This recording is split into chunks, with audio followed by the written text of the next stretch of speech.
Okay, we're going to go ahead and get started. We're going to call this meeting to order at 5:04. We are looking for any report from closed session. There's nothing to report from closed session. We'll do our opening procedures and then have public comment. We don't have any kids, so we all have to chime in on the Pledge of Allegiance. I pledge allegiance to the flag of the United States of America, to the republic for which it stands, one nation, under God, indivisible, with liberty and justice for all. Looking to approve the agenda, item F2, looking for a motion. So moved. Trustee Joseph, looking for a second. Second? Trustee Irwin, any discussion or changes to the agenda? Nope. Any discussion or questions about the agenda? All those in favor? Aye. Any opposed? The agenda is adopted as presented. This is a period for public comment. Persons desiring to address the board on matters not on tonight's agenda. Do we have anyone here for public comment? Okay. There's a basketball game going on out there, Good. the championship game. So we had an opportunity just before this to celebrate the achievement of Kent Middle School being recognized as a California Distinguished School for 2024, which is a important accomplishment for all of the staff, everyone who's involved in this. And I know that Basic is just behind on getting such recognition in the future. So we look forward to celebrating that with everybody. I do have a couple of statements I'd like to read quickly before we get started with the educational showcase, which will be about social and emotional learning and mental health. I was very proud of Kent and the accomplishments of everybody in accomplishing the Distinguished School. This is, of course, a recognition of what we already know, the good work that's being done, but it's important that that we're getting recognition from the state that the work is being done and the accomplishments are being achieved. So congratulations to everyone involved in that. We'll have an important financial update tonight. We'll be hearing our second interim budget report. As you know, the budget management is an important part of the board's work. We'll be talking a lot about the multi-year projection with various assumptions going into it.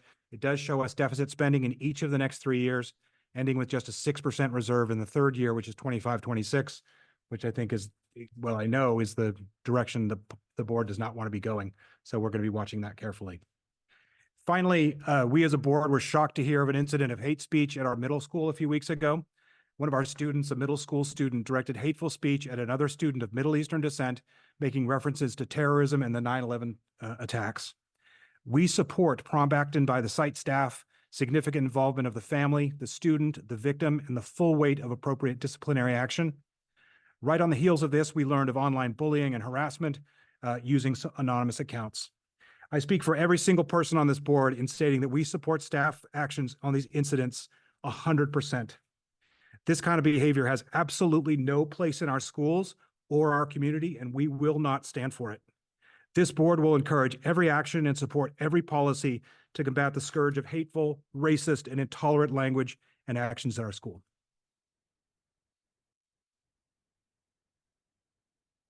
Moving on to the main business of the meeting, we'll have an educational showcase from our social emotional learning and mental health professionals.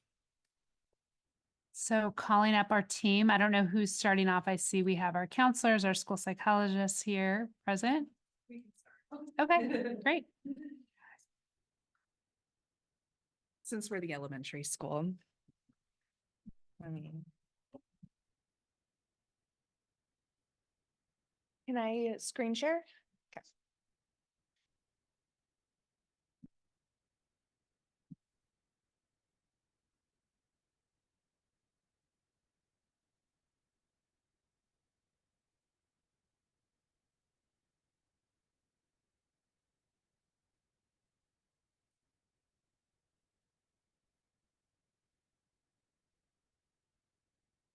All right. To introduce myself, my name is Sarah Feuderan. I'm the school counselor at Basic.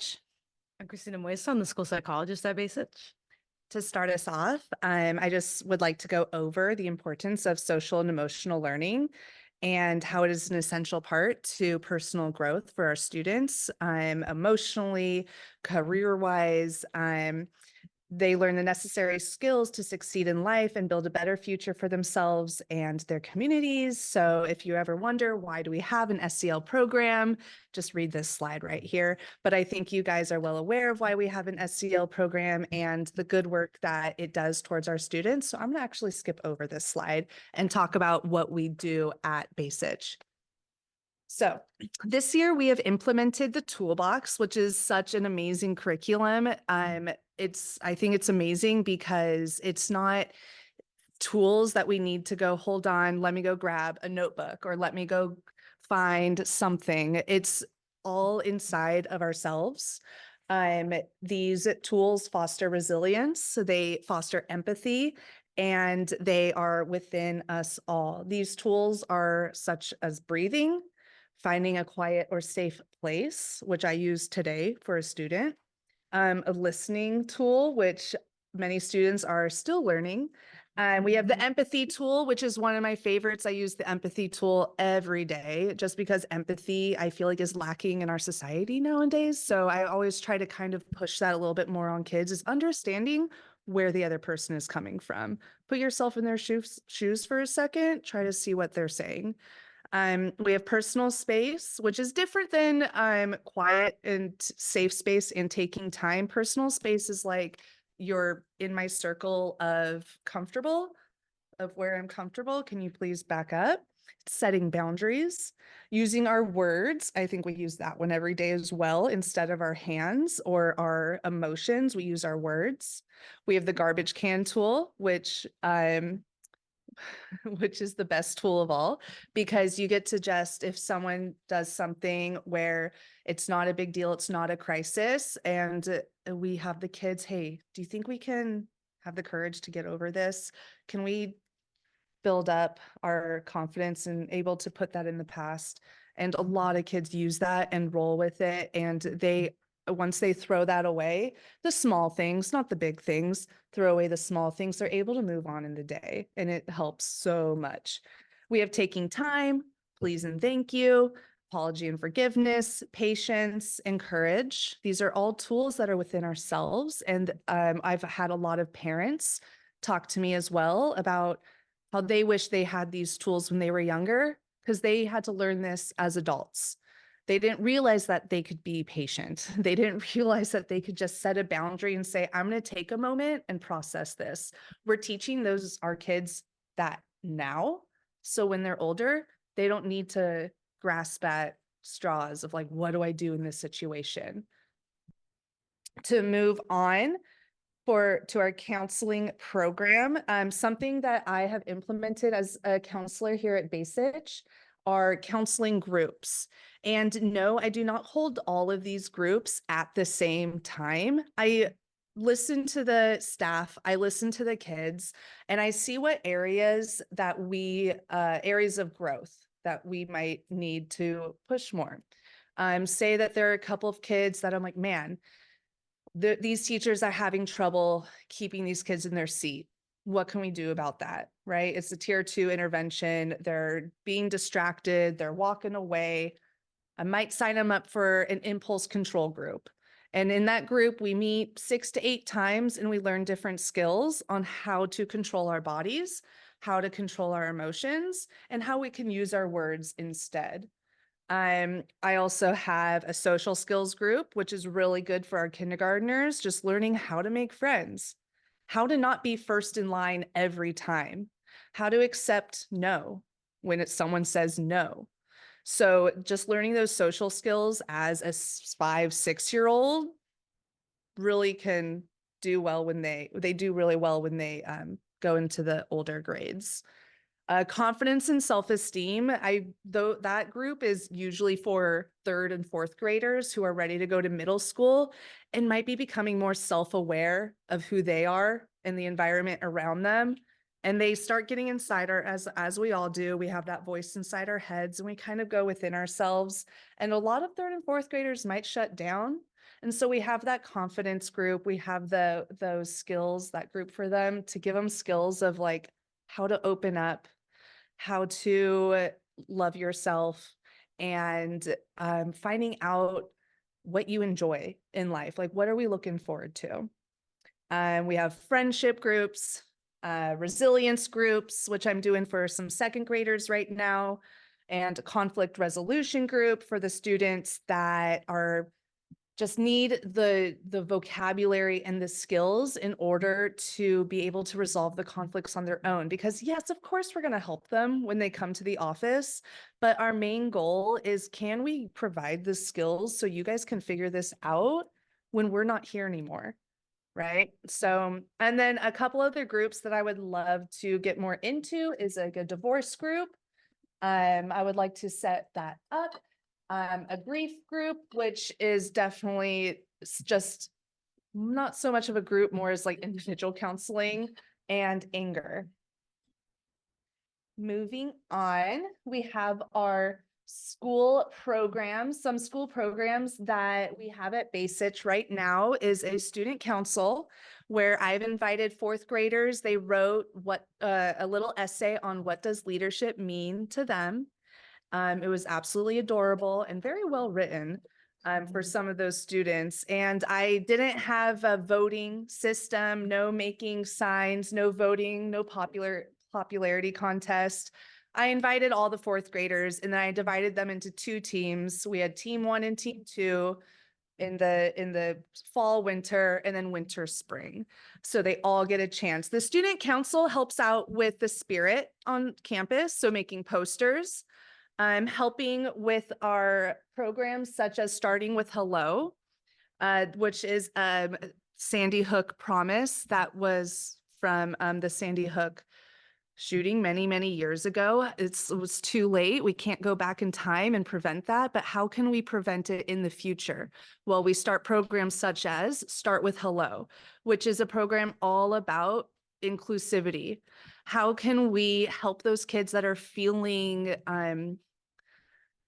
just absent and just what's the word? Isolated. Thank you. That are feeling isolated on campus. We identify those students before it's too late. And so that's why I like to have this program in an elementary school. We get to help those students that feel isolated, and student council can help with that as well. We also have Green Team, which is something new, and it's really, really big right now. I had at least 3 kids ask to join yesterday. And it's awesome. So right now with Green Team, we're actually reaching out to the community and they're getting involved with Bon Air Community Center and a project called the Painted Bins Project. All the kids are designing their own piece of art that represents composting. And the message is, how do we keep food waste out of the landfill? It's smelly, it's gross, and it doesn't need to be there. They are creating their own piece of art on like a big piece of paper, 18 by 24, I believe. And they are turning it in next week. We will have a panel. We've got a place at Bon Air. We have a date almost. And we will have a panel that the Painted Bins are providing. They will choose 6 to 8 winners that are going to be on composting bins in the Bon Air shopping center and possibly a park. If we don't get what we need at Bon Air, we have a plan B. So they're gonna be on the composting bins no matter what. Hopefully by 2025, I'm working with them. It's a daily thing. We also have Inclusive Schools Week, which Ms. Martin brought this year. I absolutely love that. And I want to just take that so much further because it's more than just including those who feel isolated. It's including those who have differences. And it's giving all kids, no matter what their disability, a chance to be included in the school. We have a whole week just dedicated to making sure that everybody has a chance of equal opportunity to get to do things that the average student gets to do.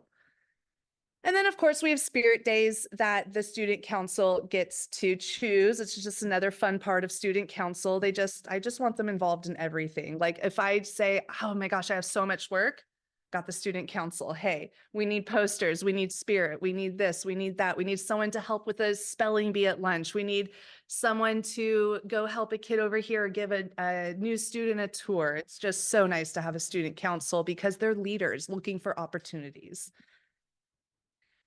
All right, moving on to a great part of my job is the conflict resolution.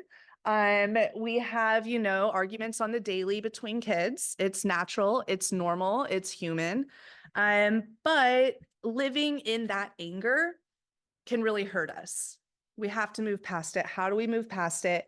We have a peace path on campus that I actually used yesterday between 2 4th graders. They even asked, Miss Sarah, can you walk us through the peace path? It's I feel this when you this. I hear you say this. When you say that, I feel it's just a lot of back and forth communication. And it works a lot better if there's an adult or a mediator present to help make sure that they're not going beyond the peace path. We also have think sheets, especially for those that they're in the wrong, they made a mistake, but we don't want to, we've moved on from the paddle. We're listening to the kids. We know that there's always another side to the story. We have think sheets.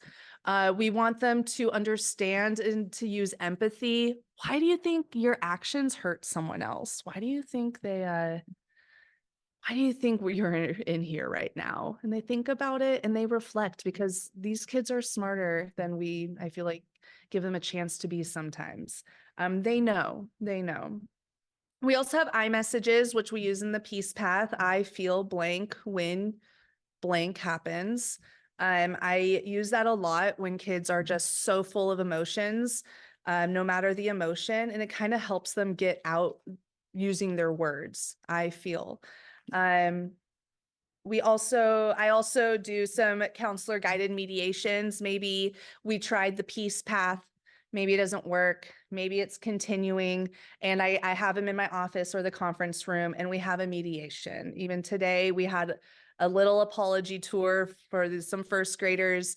And they were like, I love apologizing. And it was really cute. And I was like, perfect. I don't know if you would have said that if I wasn't here, but that it was so good. I was like, okay, just the fact that someone is here to help them, give them the courage that yeah, it's okay to own up to a mistake. It's okay to apologize and it's okay to forgive. So I do a lot of that. And then I put in here that my practice as a counselor is solution focused. We work in such a fast-paced work environment that it's hard to do anything else than solution based. I want these kids to be able to finish their day with a smile.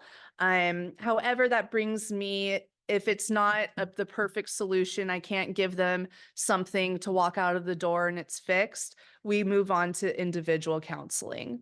And that's where Miss Moisa comes in as well with the individual counseling, where we work one-on-one with students. Yeah, cool. Yeah, cool. Yeah, so either of us is qualified to give the kids individual counseling. Is considered more of a tier 3 intervention. So that would be like we have toolbox and the peace path and our curriculums as tier 1 and 2. And then if a student is requiring more intensive services, we might consider individual counseling. It can be a general ed thing. Some students work with Sarah on the weekly. Some students have counseling through their IEP, which would indicate that they had an assessment. We looked at social emotional concerns and determined that they would require mental health services to make progress in their with their education. So I see several students on an individual basis here in Kent. We're mostly working on goals like, say, coping strategies, big problem, small problem, impulse control. And these are to help them, we write a goal that's good for about a year, and we track progress and see if they meet their goal and check in at each of their IEP meetings. I'm trying to think if there's anything else on that matter. That pretty much covers it. And then I just, are really quick, lastly, just some of the other parts of the job me and Sarah have besides counseling and facilitating some of our tier 1 and 2 interventions. We also are part of the MTSS team at our site. So we meet every week and talk about students who may sometimes have academic concerns, but also if a student's having a behavior or social concern, they can come up as well, and we can discuss them and next steps as well. We've been piloting some new behavior intervention processes with some team members from Mill Valley through this organization called PENT. So they have provided us some really cool tools to assess behavior. Like if we don't know what kind of intervention to use with a student and tier 1 kind of classroom strategies aren't working, we can move on to that. We also will be involved if we get word of a potential suicide risk assessment. If a student makes a statement, writes something down, something concerning, we bring them in and we follow the Marin County Office of Education protocol for assessing suicide, and make the determination whether it's a low to high risk student.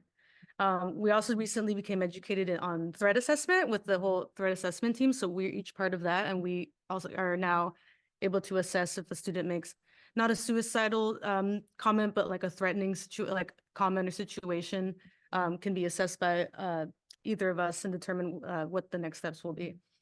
And our new project that we're starting to work on is we want to develop a full crisis response protocol for basics. So in the case there is a crisis or an incident, how is the school going to respond to that matter? And yeah, that's going to be a fun project we're going to work on. I think So we're going to start this Friday. yeah, so following guidance from, we have an MCOE packet, we have, we do some research and figure out what is going to be the best approach, research-based and effective. And yeah, there's so many parts of our job. It's like, did we get them all? I think we, yeah. I know. So we looked through the middle school slide as well, and they will fill in any holes that we missed, especially with MTSS and the process that Yes. it goes through. Mhm. I saw that on yours and I was like, oh, they got it. Yeah, yeah, a lot of overlap, but Yeah. yeah, I think we there could- any questions? I've got a couple ahead. comments and questions. You mentioned a program you're working with people from Mill Valley on, Pent? Yes. P-E-N-T. PNT. Oh, and what does it stand for? Yes, so Sorry, what was that? yeah, Take the village. YMCA. it's a statewide, statewide system. We're just lucky enough to have some reps here and. Mm. yes. Oh, great. Great. They can assist us. Oh, that's great. Mhm. It's really helpful. It gives you a We have flow the chart yeah, of we have a tier 2 form now where interventions. we can review a teacher and determine what research-based intervention is going to work best for certain student behaviors. It's been really helpful because before you might just be kind of just thinking like, oh, let's try this. But now we have like a really standardized way. And they also provided us with the resources, like say maybe a chart with smiley faces is going to work for the kid. They have some ready for us depending on the grade level. So it's been very helpful.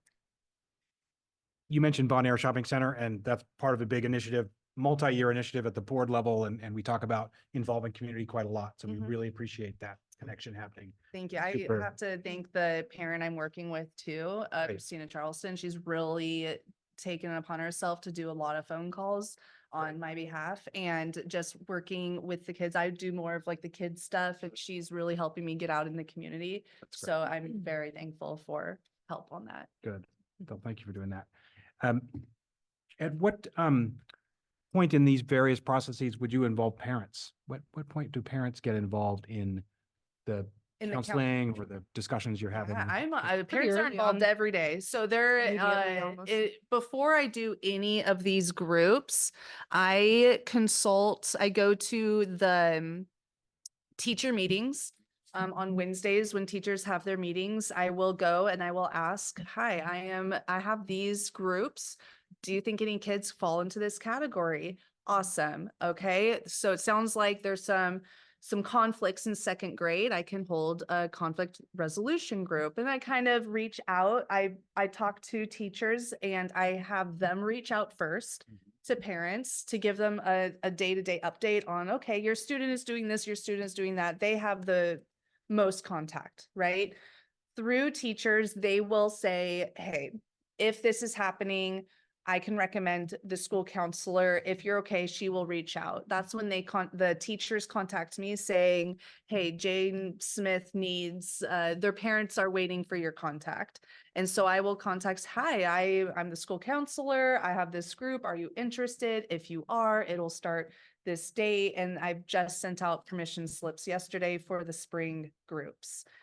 So parents are, when it was, so this is my first year. I am learning. This time I'm definitely more in control of, not just surprising parents with these notices, definitely getting their input more and their advice of like, what type of kid, what do you think they need help in? And a lot of parents by spring were asking their kids to be in a group, in a friendship group, in a social skills group. I didn't have to go searching for kids anymore. So I think that hard part is done. And I think that now that the parents know that I'm here, it's just fallen in my lap and it's just making my work much easier. So parents are involved from the start. Great. Yeah. And even with green team as well, I've been in contact with parents quite frequently, getting permission and just letting them know about the projects and sending multiple emails. So they should be well notified. Thank you for that. Sarah does a great job too, of reaching out to parents if there's like conflict, and she's done one of the mediations, and these apology tours, so the parents of those students involved, like she would reach out to them. That's great. Yeah. Yeah, I think one of my biggest fears is a parent calling, like saying, oh, my child came home and told me this, instead of when I could have called and told them. So I'm trying, getting on that. I have a question. I remember last year at Maria and Cass's principal chat, maybe it was in the spring. It was, the topic was around like bullying and like the increased number of issues. And I know, Sarah, you weren't here last school year, but I'm wondering, with all the improvements that the team has made, have you seen less number of incidents this school year? Or is it kind of? Bullying? Well, because I remember that principal chat you guys held, and I remember that was like a pretty hot topic amongst the parents. Overall discipline, although I didn't quite feel like it today, but overall discipline infractions or behavioral referrals have declined this time compared to date this year compared to date the same equivalent date last year. And behavioral referrals would include behavior management cards, suspensions, administrative, phone call or meeting with a parent. And so those are, we're seeing fewer of them this year.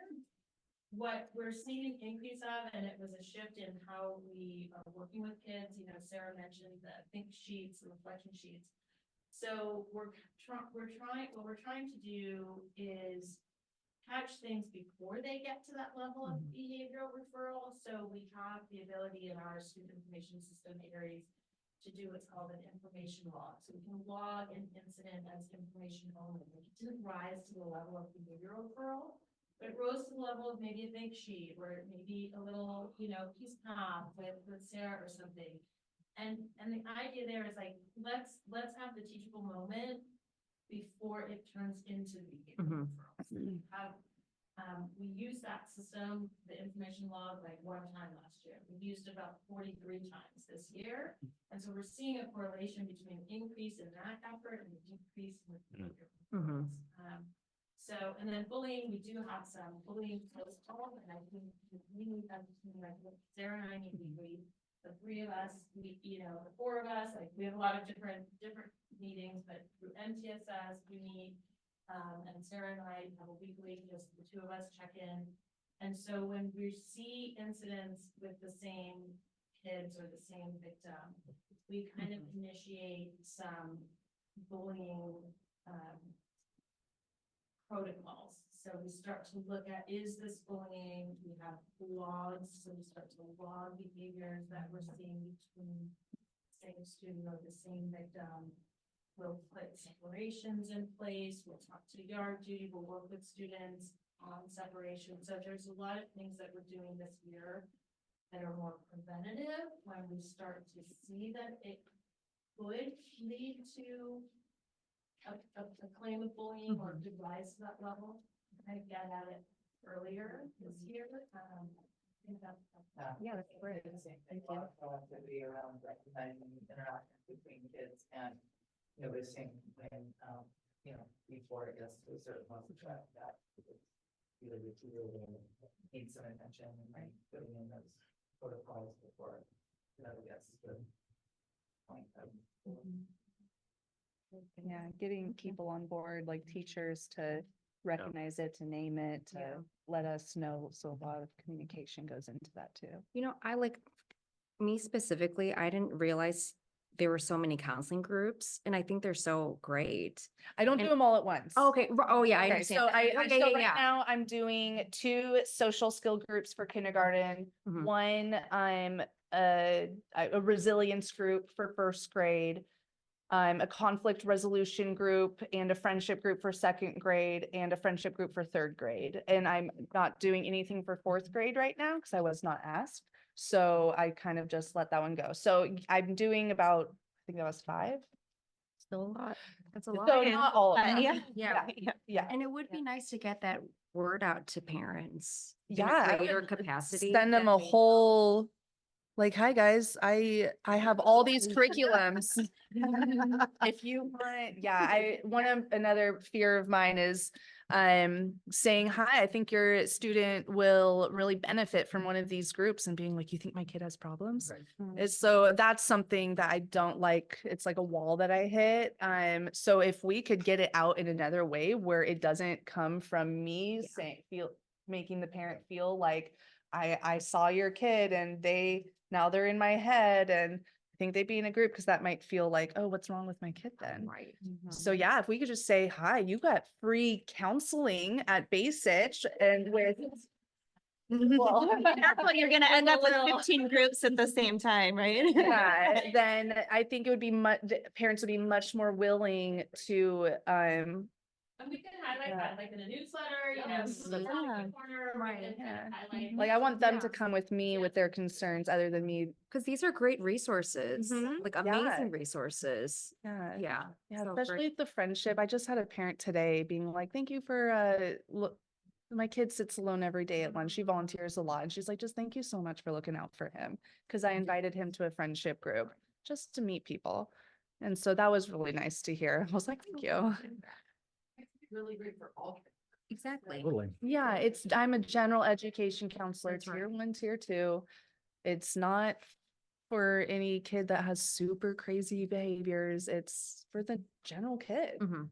Yeah, skills that sometimes we don't learn until we're adults. I want to give that. That's why I became a counselor. I want to give those skills to kids at a younger age than when I learned them. So, yeah, that's a really good suggestion. Thank you. Any questions, comments? Thank you very much. It was super useful. So much.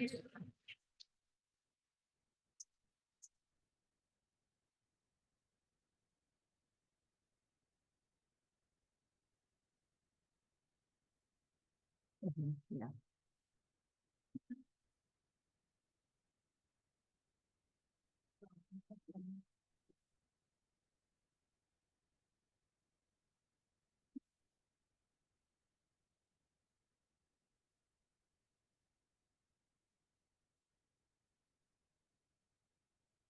Welcome.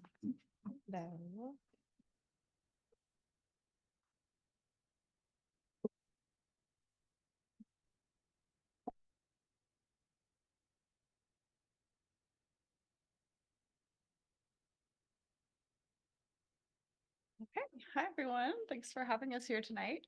I'm Corey Shaw. I'm the 5th and 6th grade counselor here at Kent. And we thought we'd start by just introducing ourselves a little bit. So I started at Kent in, I believe it was 2010 as a counseling intern. And then I was hired in 2013 as a counselor. And I personally just feel like Kentfield is a really special community, and I just feel super proud to be a part of this counseling team. So we're excited to tell you a little bit more about what we do every day. Hi, everyone. I'm Diana Bokai, and I work with the 7th and 8th graders. This is my 5th year here, and in the past, I have worked in high school level at both in private and public setting. I've worked in continuation schools. I've also worked as a college counselor as well. So we also have an intern who's not here tonight, but his name is Jeffrey Murakami, and he works here 2 days a week. And he provides weekly tier 3 support of counseling for our students. I'm Catherine Teller, I'm the other school psychologist here for the district, primarily here at Kent. But just as a note, Christina and I, we collaborate, we help each other out at the 2 sites, and we're also responsible for assessments for students who don't go to our schools but live in our district boundaries. So we cover a lot. Okay, so we thought we would start, I think a lot of our presentations are referencing these tiers in our MTSS system. So we thought we would explain how we view it just in terms of our social, emotional, and mental health supports. So tier 3, we consider tier 1, we consider those supports that reach all students. So that would be a lot of our SEL lessons that at Kent happen in our advisory classes. And then also counselors, we do a lot of classroom visits too, which I'll talk about in a little more detail on the next slide. So things that reach all students would be that tier. And then, so that's the all, and then the sum is tier 2. So that's more targeted support. So small groups that we run, or more regular, like short-term counseling that Diana and I might be doing with a student, or just kind of like periodic check-ins for counseling throughout the school year. We would consider that more tier 2.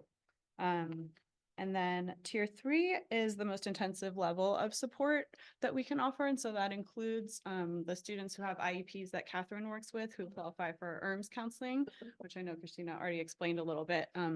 And then we also would consider our intern, Jeffrey, the work that he does with students, where he meets weekly, ongoing, as a tier 3 support too, because it's ongoing, regular weekly counseling with my supervision formally. And then Diana also offers a lot of support to our interns. And some years we have 2 interns. This year we ended up with just 1, but I think we have 2 on board for next year. So we're thrilled about that. So we thought we would start just talking about our SEL programs. So counselors coordinate the sexuality education program in 8th grade, which is through Superstar Health this year.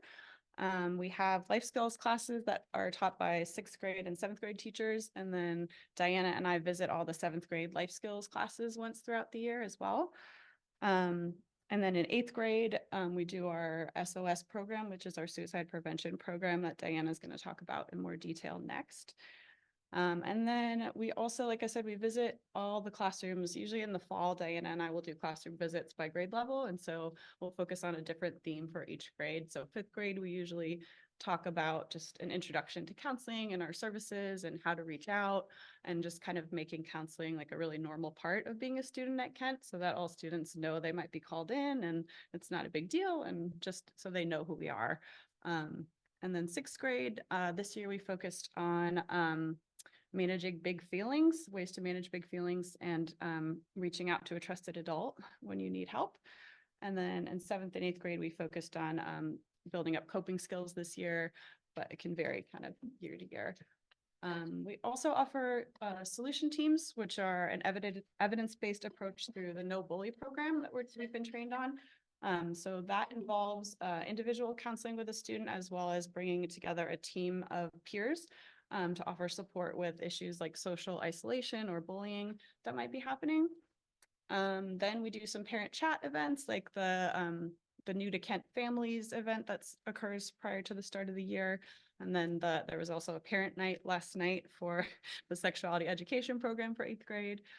And then we help, the administrators and counselors help with creating and designing some of the lessons for the advisory class program. So some of the focuses this year are social justice, digital citizenship, and then we also have open session, which Grant brought to our school. I'm sure you know about it, but it's a way for students to bring up topics that they have concerns about to get support and advice. And then we also have various lunchtime clubs. Again, that can vary year to year, but common ones that we have are like a 5th grade friendship group. And then we also have our GSA, which is our Gender Sexuality Alliance Club, that's offered for 6th through 8th grade. And our intern is running that club right now. just to piggyback a little bit more on the lunchtime club, I've definitely been devoting more and more time, especially coming out of the COVID era, because, you know, Sarah was talking a lot about social isolation is a huge risk factor for a lot of mental health disorders and a lot of mental health crises. So making sure that kids feel connected, feeling like even if there's not a set activity that they want to go to, they know the rooms where there's just kind of a calm place to hang out.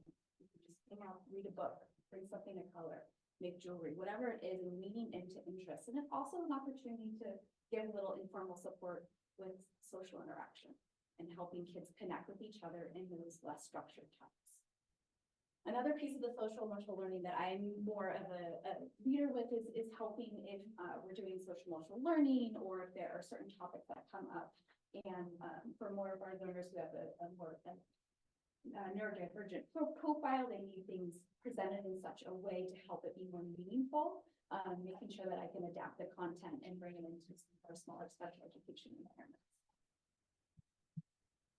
So next, we have so many different line items that we're mentioning. So I thought I would just sort of extrapolate and talk a little bit more about one of our programs. So one of our programs is our suicide prevention and follow-up. I just included our board policy for your review, but essentially speaking, the state of California requires that students 7th through 12th grade have annual training on how to spot the warning signs and what to do if safety is of concern. So I thought we would talk a little bit about how we approach this.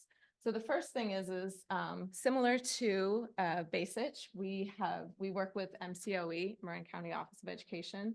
They have an annual suicide prevention training that we do annually. And we also have our interns every year also go through this training. And then, so sort of, we kind of retrain ourselves and refresh ourselves. And then the next thing we do is we hold a staff training every year. And this year we held it mid-January.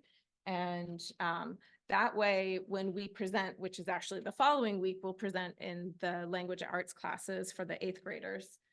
We can tell them as part of our presentation is that every adult staff member here on campus is trained in how to support you in having conversations, because part of our message is to reach out to a trusted adult if you find yourself concerned about yourself or a friend. So we also teach lessons in 7th grade life skills as part of, that's new, as I think last year we started pushing in.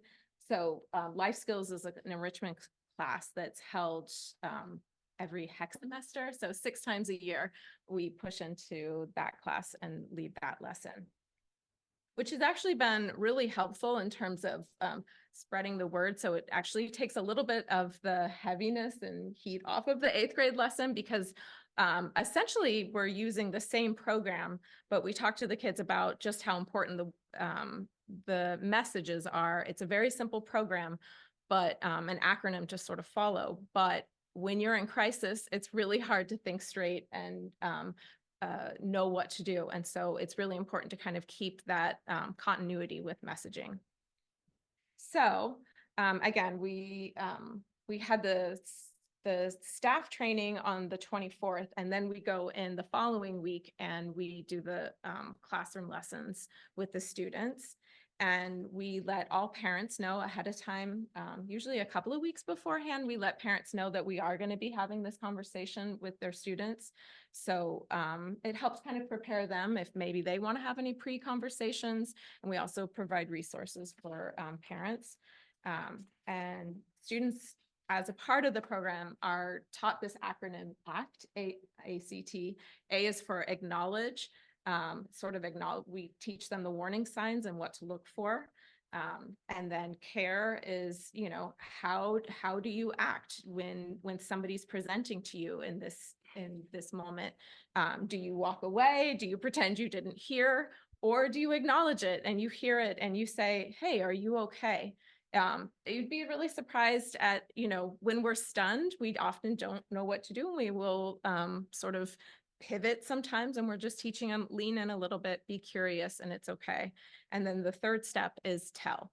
And that's really where our message is, to tell a trusted adult. And it's really interesting when we talk to the kids about when we say tell, you know, a lot of times they'll say, oh, I'll tell a friend. And that provides us the perfect opportunity of, you know, that's great to, you know, share your concerns with your friends. But really what we're talking about is a peer can't help you in the same way that an adult can. So, and again, it also opens up that conversation again. Maybe you don't feel necessarily comfortable talking to us or your parents. But we also, you have your teachers. So we sort of brainstorm the whole process with the students. And it's just great to have those conversations with the kids because there's a lot going on. They're thinking about a lot of things. And it's nice to kind of steer their thoughts in the right direction. And as a part of this, we also, it's sort of a gentle program. It's SOS and it's called Signs of Suicide. It's a gentle program and it's geared towards middle school. So what we're teaching them is what are warning signs to look for in a friend, because we found that it's just a little more gentle to sort of look in other people, but obviously we're inferring also to be what to be looking for yourself. As a part of the program, we also administer a depression screener. And at the end of the presentation, we ask if anyone would like to check in with a counselor after. And especially maybe at the beginning, they weren't really feeling like they needed to check in, but towards the end, we tend to have several students reaching out that they'd like more support, maybe for themselves or for a friend. And so then how do we support these students of concern? Based on the screener response and the exit slips, we categorize students into 3 categories. Level 1, they might be at risk for depression, might need to monitor, check in with them. Level 2, safety concerns warrant maybe additional support. And level 3 is alert. Something in that screener, something in that exit slip told us this student needs to be seen in more of a priority immediate status. And so we, as a counseling group, along with our intern, sort of have an all hands on deck meeting right after, and we sort of categorize and assign names and make sure that students are being seen in a timely manner. And how many students was it this year? Do you remember? Right. So out of, I think 111 students were surveyed, over 30 students, about 32 students needed to be followed up with. So you can see that there's quite a big response. And sometimes they're sort of surprised that they've been called in to check in. But what it's kind of tells us, along with what Catherine's saying, is that the need for mental health support and the conversations that come from those check-ins are really important and very timely. And one thing that we really appreciate about the 8th grade is because they're all kind of having the conversation as a group over 2 days. So if it didn't, you know, somebody might have been thinking about worrying about a friend, and then at recess, you notice they'll kind of start talking to each other, and then that next friend is going to say something and reach out for the support. So anytime anything safety related is discussed with a student, we will reach out to parents and let them know. And then we provide either resources or referrals. And with parent consent, if someone is already working with an outside provider or are looking to work with an outside provider, we also provide that with their consent, we can communicate with that outside provider, which can be really helpful to kind of work in concert, make sure we're using the same language. And, you know, we have a different ISET here at school and communication abilities. And then we just follow up with students of concern and continue to monitor. So that's a lot. Sorry, the beginnings of the tops are all getting cut off, but that should say direct student support. And I believe that's me as well. So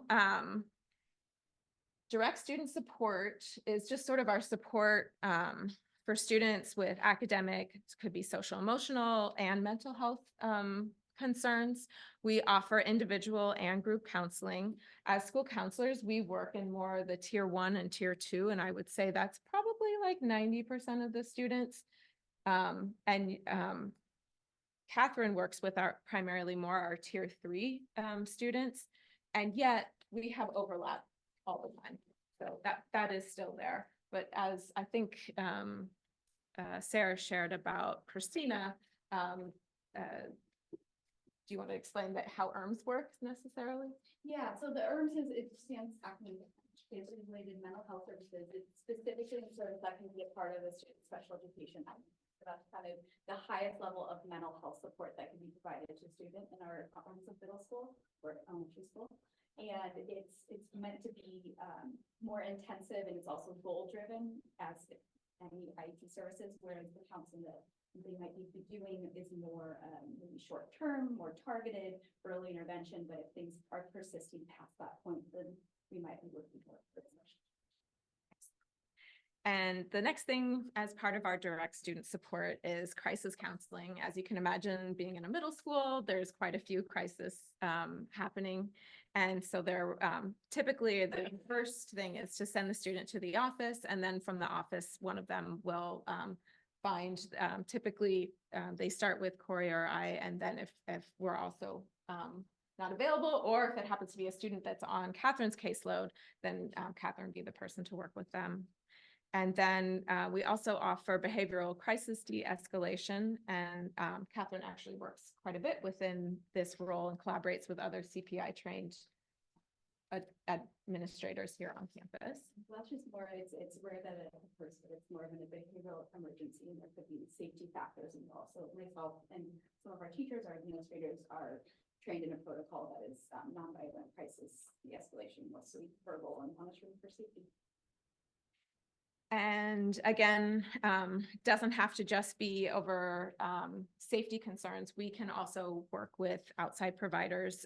And again, we need parent consent in order to do this. But again, it's very helpful to work with, work in concert with these outside providers.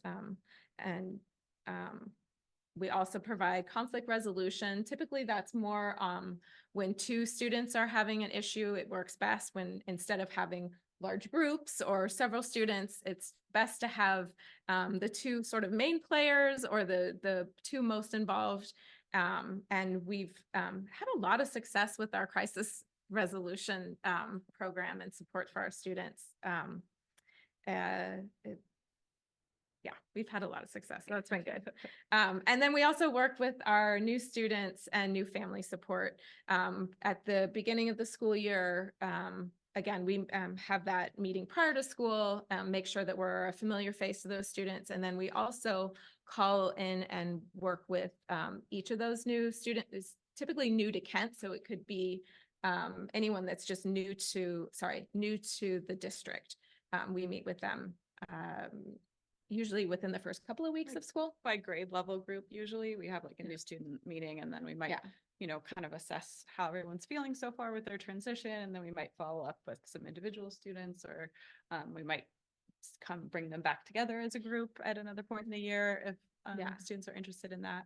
Sometimes they've requested to continue to meet just as sort of like continue to have that resource, because it's really nice for them to identify when they're in elementary school. When you're new to the district, it's very easy to know who's new, but when you're in Kent, it's not so clear who's new, and they have a hard time figuring out who's new. So it's really nice to identify them for each other. Okay, so I think this at the top says behind the scenes student support. So this is not necessarily the direct supports, but more behind the scenes, all the things that we do. I know Basic has a lot of similar processes. I think we have different titles for all of our meetings that we have, but our pre-guidance meeting is the meeting by grade level teams with our teachers, where they can brainstorm kind of classroom level interventions. And then our guidance meetings include our administrators, counselors. We run those meetings with the team of teachers, and then often includes our special education team representative as well. That's where we come up with kind of next steps for a plan for an individual student of concern, where we would talk about like what interventions do we want to try for the student. And then we also have our CAT meetings every week that we like to refer to them as our counselor admin team meeting, where Diana and I meet with Grant and Wendy, and we talk about ways to support different students and just school-wide topics that we might need to collaborate on. Again, we've talked a couple times about outside therapy and students working with therapists, so offering referrals to that for parents. And then we've also mentioned our interns. So we've worked to kind of create relationships with some of the local universities so that we have interns applying every year who are interested. And when we have interns, it really enables us to reach more students on a more regular basis for counseling, which is really nice. And it is a time investment, so it requires 1 to 2 formal hours of supervision every week. And then if we have 2 interns, we'll do group supervision as well, which is a nice time for our team to kind of all collaborate. And then just, ongoing support, just day-to-day questions that come up. So, but we really appreciate our interns' contributions. And then we will do behavior plans or contracts with students. So we might be collaborating with teachers to identify kind of some target behaviors, and then working with the students in counseling to just support their growth in those areas and checking in with them about how they're doing and what their goals are. And then we have a couple different levels of meetings that Diana and I facilitate. So we have all calls, which is our kind of level 1 meeting. So that would be with the parents and the teachers and the counselor and administrator. And that's like, if we've never had a meeting with the family before, we would come together. It might be, could be requested by a parent or by the school. We might recommend it. And then SST, which is our student success team meeting. And that would be like level 2. And that includes also our school psychologist or an education specialist on the team as well to brainstorm more supports for the student. And then we also facilitate and coordinate the 504 plans as counselors. And those require at the very least an annual meeting, and we review the list of accommodations for the student.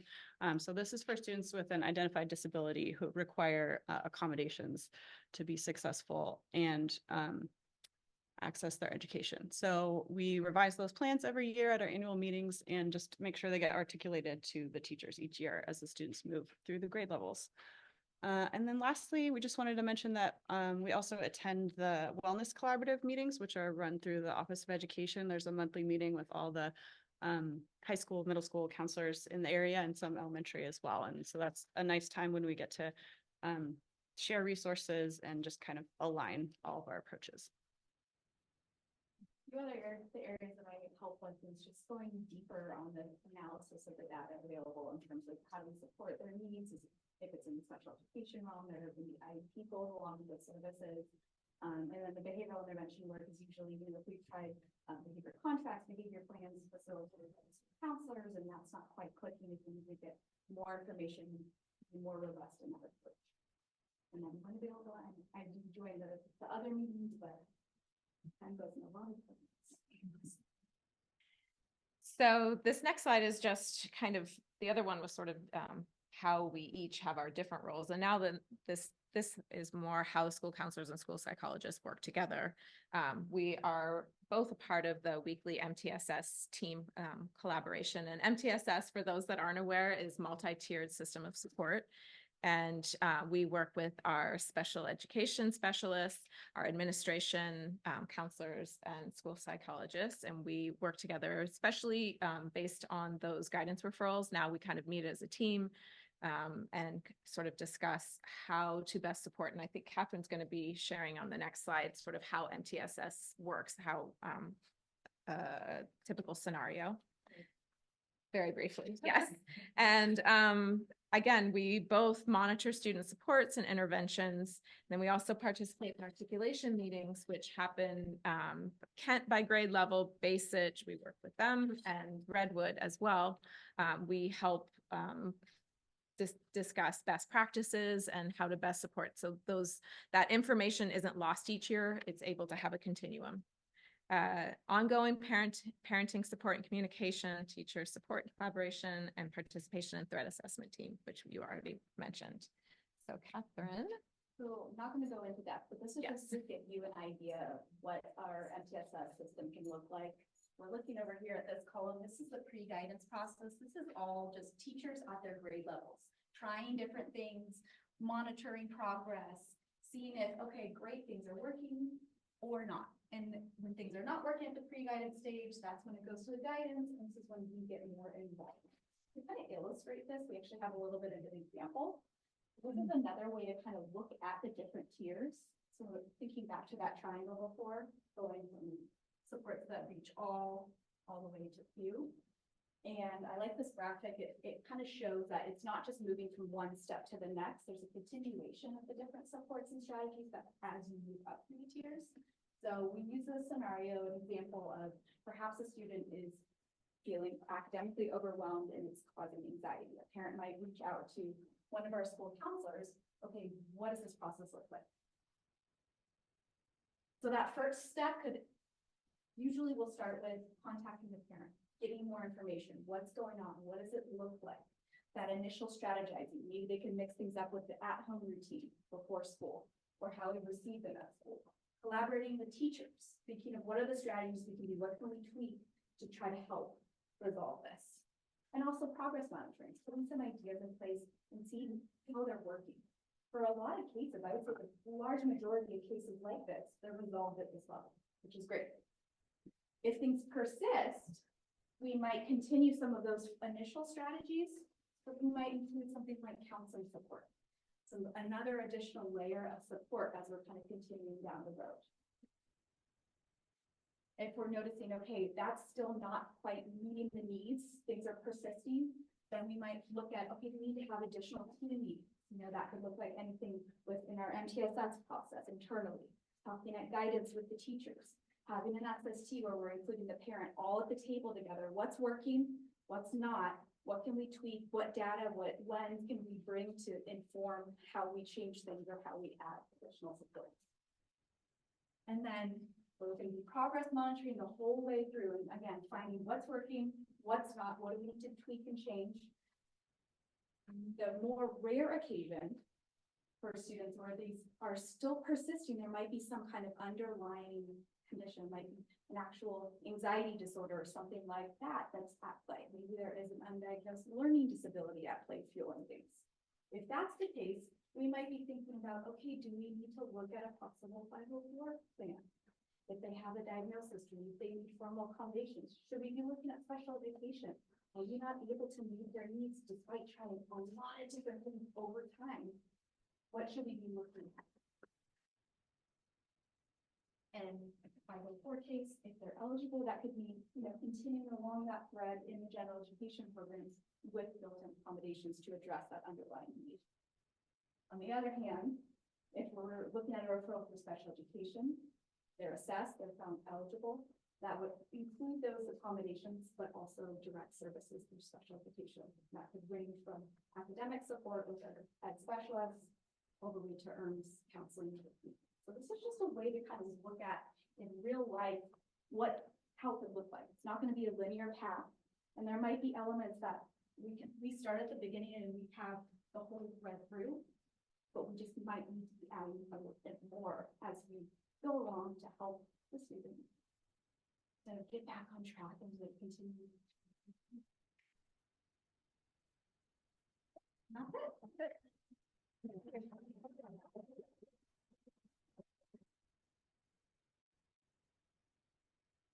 One comment and a question, if I could. Someone mentioned digital citizenship. Super appreciate that. That's been a point of interest for the board, so we appreciate hearing that. Do you feel like the services that you provide and you provide are accessible to all of our students, even if they have language challenges, and to their families? How is that addressed? And Yeah, that's a great question.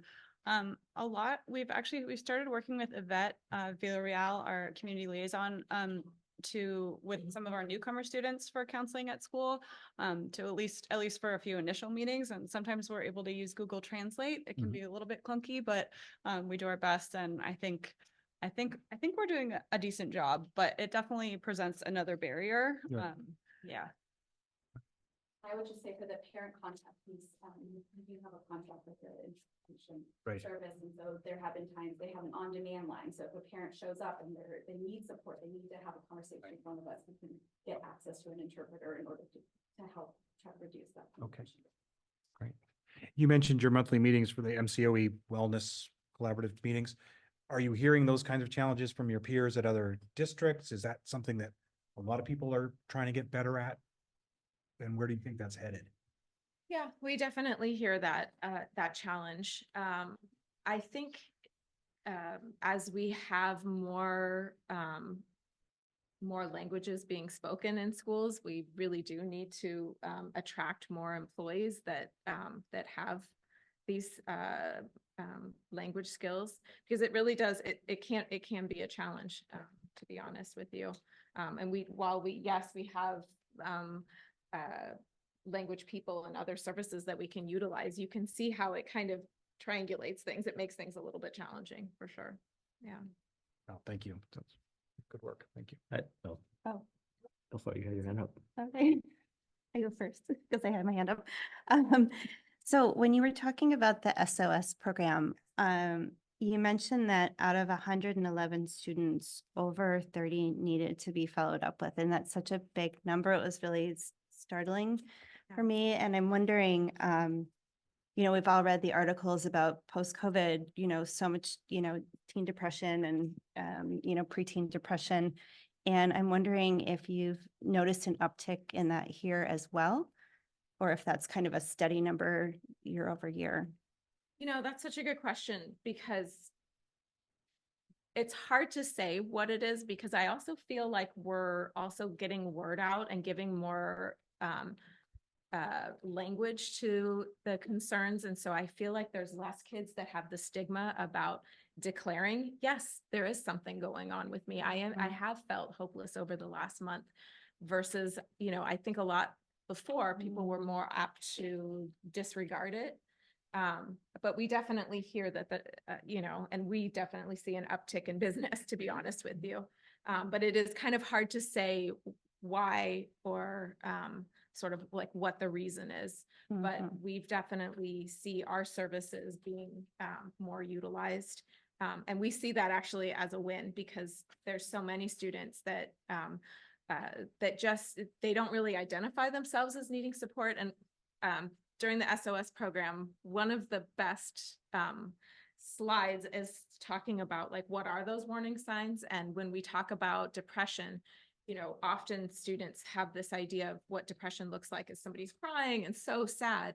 Well, anger is just another way of showing that sadness. It just comes out in a different way. And it's so interesting to see our middle school boys kind of looking over and saying, like, that actually might be something that, now I might think about that. It's not saying that you are, it's just that could be a way of showing that. Or maybe they've experienced that with a friend that, boy, that person's been super irritable lately, and I really can't say anything to that person without them sort of overreacting. So I think it should give, I think right now we're really feeling like it's just giving a lot of language and feeling less stigma to share these concerns. That's great. Just one other comment. I was at the sex ed talk last night, and it was fantastic. I really think, she really felt like somebody that's going to resonate with the kids, and she was just so great in her presentation and, getting everybody involved. And so anyway, just wanted to pass that along. Thank you so much. I actually agree. This is our first year partnering with Superstar Health, and we got a high recommendation from Hall Middle School. And so far, we're thrilled to work with them. So we'll be learning more April 1st. I would just love to comment. I know it wasn't exactly what you were asking for, but just in terms of like trends with the needs, in terms of the EARNS counseling, I serve a very small portion of our students, but since 2020, the caseload has doubled. Okay. So from going from single digits well into double digits. And so I think that's a pretty significant marker. Good point. Thank you for saying that, Catherine. I think that's a good point to bring up. Benny, you wanted to say something? I had the same question. So, but I'll ask another one just as I thought about this. Annie had mentioned that in the last presentation that a lot of parents don't know about some of these services, these groups, and it's kind of an awkward conversation, perhaps. One of the things I'd encourage both teams to think about is as students move across like elementary to middle school, and as parents do the same thing, they become parents of middle schoolers, like having like familiar terms. And I know that it's different ages, so not that everything's the same, but like as much as possible, what can we carry over so that they can learn along the way and engage in the same way? And so just something to think about as because this does seem to be picking up quite a bit. And so how do we make it familiar, especially when we make a jump from elementary to middle school. That's a big jump. Yeah. I really appreciate that point and a number of the points that have been made. And I just say, it sounds like Sarah is so accessible to kids at Base-Age. And I know when kids come to Kent, our counseling team really works at giving the kids the accessibility. Like one of the first meetings we have when we give expectation talks and the counselors go in and share about how to access a school counselor. There's a counseling box that they're constantly checking for slips that students can put in to access support. And so it's fantastic to see that we have these professionals that kids feel like they have access to. And I will say, these 3 employees are so incredibly responsive. I think it's one thing to look like theoretically at all of the different responsibilities that they have, but if you've been on campus, which you all have during, a school day at a comprehensive middle school, it's very unpredictable and very uncertain. So whether it's a student who's crying in the office because they're unable to attend class because of something that happened in their life, or a student that they're working with on a behavioral contract for minor situations that are happening in a classroom, or perhaps a student that there's been an intervention that has avoided, an unspeakable tragedy that we'll never know of. That's what happens every day on our campus. And, these individuals are perhaps the most valuable of, they provide the most value around student wellness. It's so difficult to quantify really what that's worth for our system. But I wanted to say that I know that we see the value and there are incredible things that are happening in Base-Age, and just want to express appreciation for what our counselors and our school psychologists do for the health and emergency of our students. Yeah. Thank you. Just to add on to that, I was going to say, just to add on to that, I know, and I'm not a psychologist, I'm not an expert in this, but I know that there's data that shows when kids don't feel safe, they can't learn, like their brains just don't take in as much information. And so in addition to sort of their emotional well-being, we really appreciate all you're doing to contribute to the learning as well. Go ahead.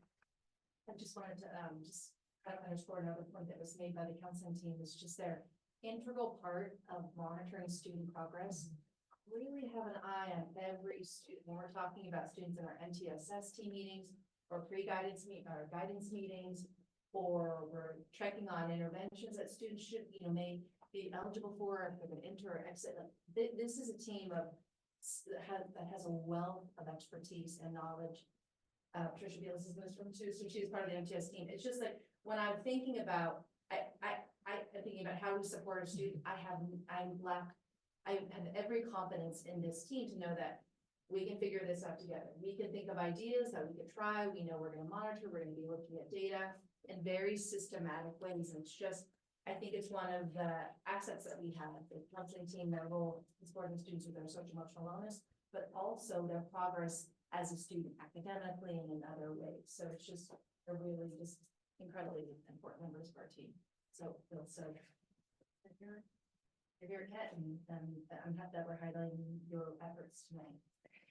So just to close this out, I do want to bring back for you all to know kind of some background on this presentation. At the start of this school year, the board had asked, they'd heard a lot about just some challenges that our students had been going through last year, the social media impact on kids, the COVID impact on kids. And so had asked early on, is there any way we can have our counselors hear a little bit more about the social emotional programs, our school psychologists come and speak and share a bit about what is happening at our schools. And so to have you all here tonight and to share just the comprehensive level of support that's provided to our students, they truly are lucky to have your dedication. And so I just want you all to know that this was something that this board asked for early on in the school year, just really wanting to better understand that piece.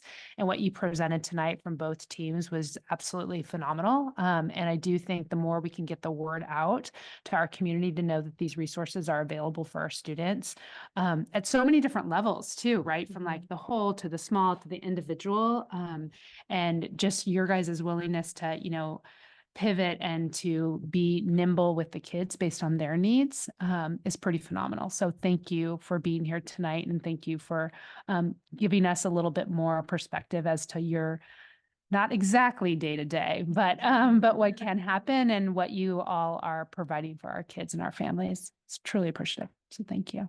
It's great.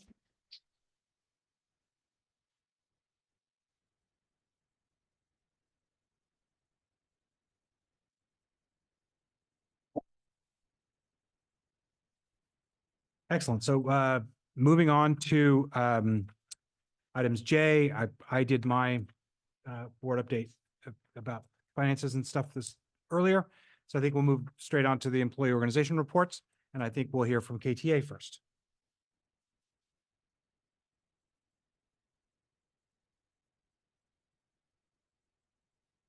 Good evening, everybody. Warren Beals, it's an honor and a privilege to represent the certificated staff of the Kentfield Schools. And I would just want to go first by saying, David, I really appreciate the words you said early on about hate speech and standing up against. And I also want to thank Grant and Maria. I know you and the administrative team all really speak strongly against hate speech and actions taken we're about a safe learning environment for everybody. So thank you for that. Tonight, as we acknowledge and celebrate Kent Middle School for its deserved recognition as one of California's distinguished schools, I'd like to take a pause to recognize further the exceptional team of educators who help establish the foundation for Kent's success, our Basich elementary teachers and education support professionals. The balance between our younger and more experienced teachers at Basich and in our district has created an enduring culture that is student-centered and is respectful and responsive to the diversity and ranges of learners, their interests, and their needs at all grades. Collectively, we provide a safe, engaging, dignified environment where young learners can thrive. Our people are the programs. Beginning in transitional kindergarten and in kindergarten, our Basich educators introduce our youngest learners to creativity, exploration, and wonder. These students begin to work cooperatively with one another and gain a love of books, numbers, and scientific inquiry. Basich teachers provide safe spaces where young children begin to experience diversity of culture, values, and interests, the unique things that we each embody, and the many things that we share in common. These formative years at Basich, in TK, and in kindergarten are when kids begin their long journeys of loving school. Basich bears benefit from early immersion and musical experiences such as singing, instruments, performance, and theory. The Basich Art Room is a warm, inviting place where young artists blossom and explore many mediums and styles and are celebrated for their creativity and connection with self-expression. Out on the blacktops and field, Basich students build their bodies and physical skills and learn teamwork and the intrinsic joys of sports, competition, and challenging oneself to grow and improve through dedication and perseverance. Our first and second grade educators build our students' literacy and number sense. They meet each learner at their readinesses to make meaningful strides in their reading and math fluencies. Students work on group projects and learn to be self-advocates and partners, how to share responsibilities and to contribute to the successes of the team. They learn to ask questions and look to evidence for the answers. In third and fourth grade, our educators instill independence, confidence, and apply more abstract ways of understanding the world and how it works. Students are now not just learning to read, but reading to learn. They expand their appreciation of their families and cultures, their communities, and their home state. Guided by their teachers, Basich third and fourth graders become better writers and communicators, organizing their thoughts in coherent passages and supporting their views and opinions with evidence and elaboration. Most of the students that the Kent teachers work with have graduated from Basich and have become Kent Falcons, where they learn to walk the squawk, fly high, and rack it up. From TK to 8th grade, Kentfield has the best of the best when it comes to professionals who support students and their families.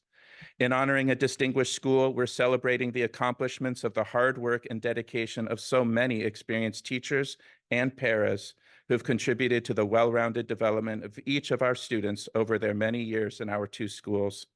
I know it's been said already, and it deserves to be repeated again and again, that it takes a village. and we truly have the best in Kentfield when it comes to our students and our educators. Thank you. Thank you.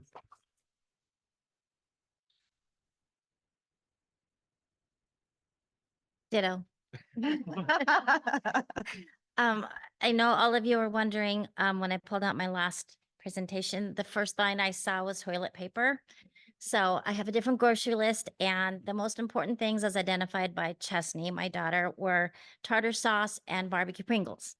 So there we go, got that out. Collaboration, working together is one of the Kentfield School District's greatest strengths. But collaboration doesn't happen overnight. It means working together, compromising, blending, reassessing, and reevaluating. It is a constant process in perpetual motion, but it hasn't always felt this way. For years, and I can speak to this personally, there was an underlying we, they attitude here. And I'll have to admit that a lot of the classified staff had that proverbial chip on their shoulder. Imagine hearing the phrase just a preceding your job title. Many times we would overhear in conversation that person is just a custodian, just a teacher aide, just a yard duty. But that's kind of hard on your morale when you hear that from community members and not necessarily colleagues. However, we've always had colleagues and administrators who saw us more than the just a fill in the blank. So in recent years, we have really felt a true sense of collaboration.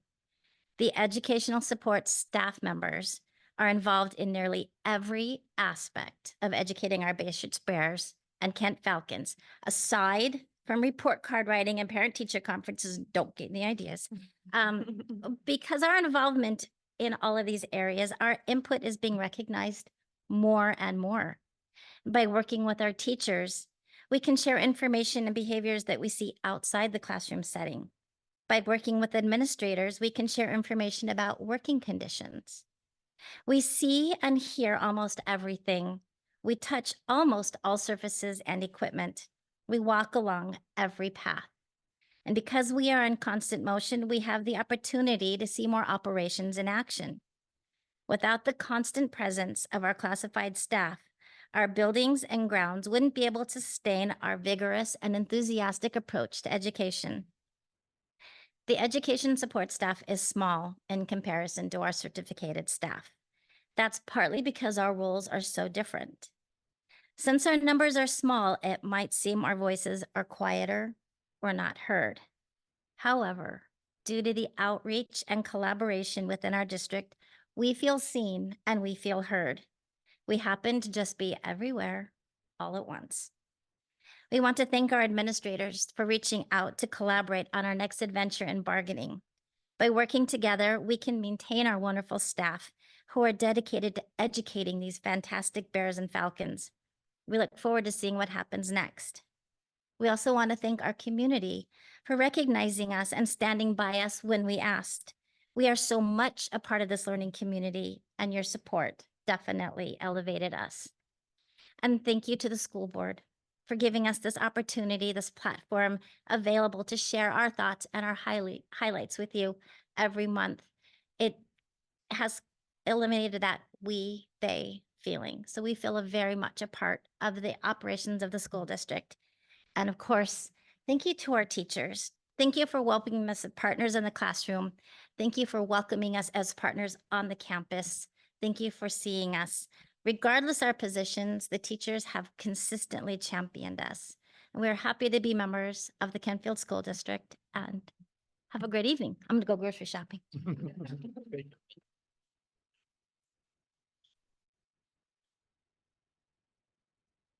Excellent. I think next we're here from Kick.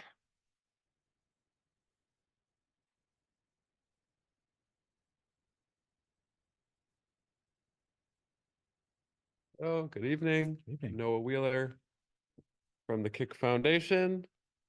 And so great to see the educational showcase. As usual, it just reinvigorates how exceptional our schools are, and feel proud to play a small part in it. So on behalf of the Kick Board. And to hear that Kent received the Distinguished Schools award or designation is really great news for the Kick Board as well. It actually came right before that. I had a board member reach out about, is there anything we can do with funding or work with the district to help us get that? And I was really happy to send him a note and say, did you hear the news? So thank you. I know that was a big effort on for the board and administration, at teachers. I know there's a lot involved going into that. So thank you to everybody who worked on that effort, and congratulations. And hopping into where we're at with Kick, Family Giving, our largest campaign here. We are on track, doing very well. We've raised net of campaign expenses a little over 960,000 year to date, and that from little over 300 families, and that's 87% of our $1.1 million fundraising goal for the year. Our commitment, sorry.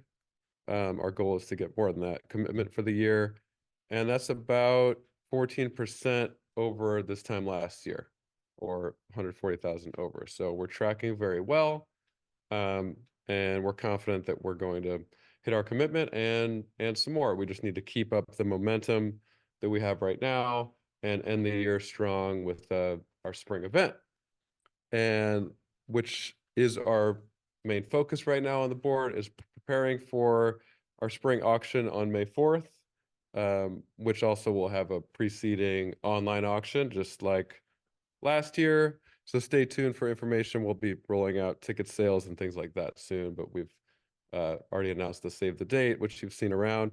And right now, our main effort with the community is asking our generous community members to step up with donations for the auction. So anything from people are donating bottles of wine to their vacation homes, because that really fuels the auction and how much we can do with it. So we're very grateful for all the generous families who've already stepped up and helping us make this event a big one.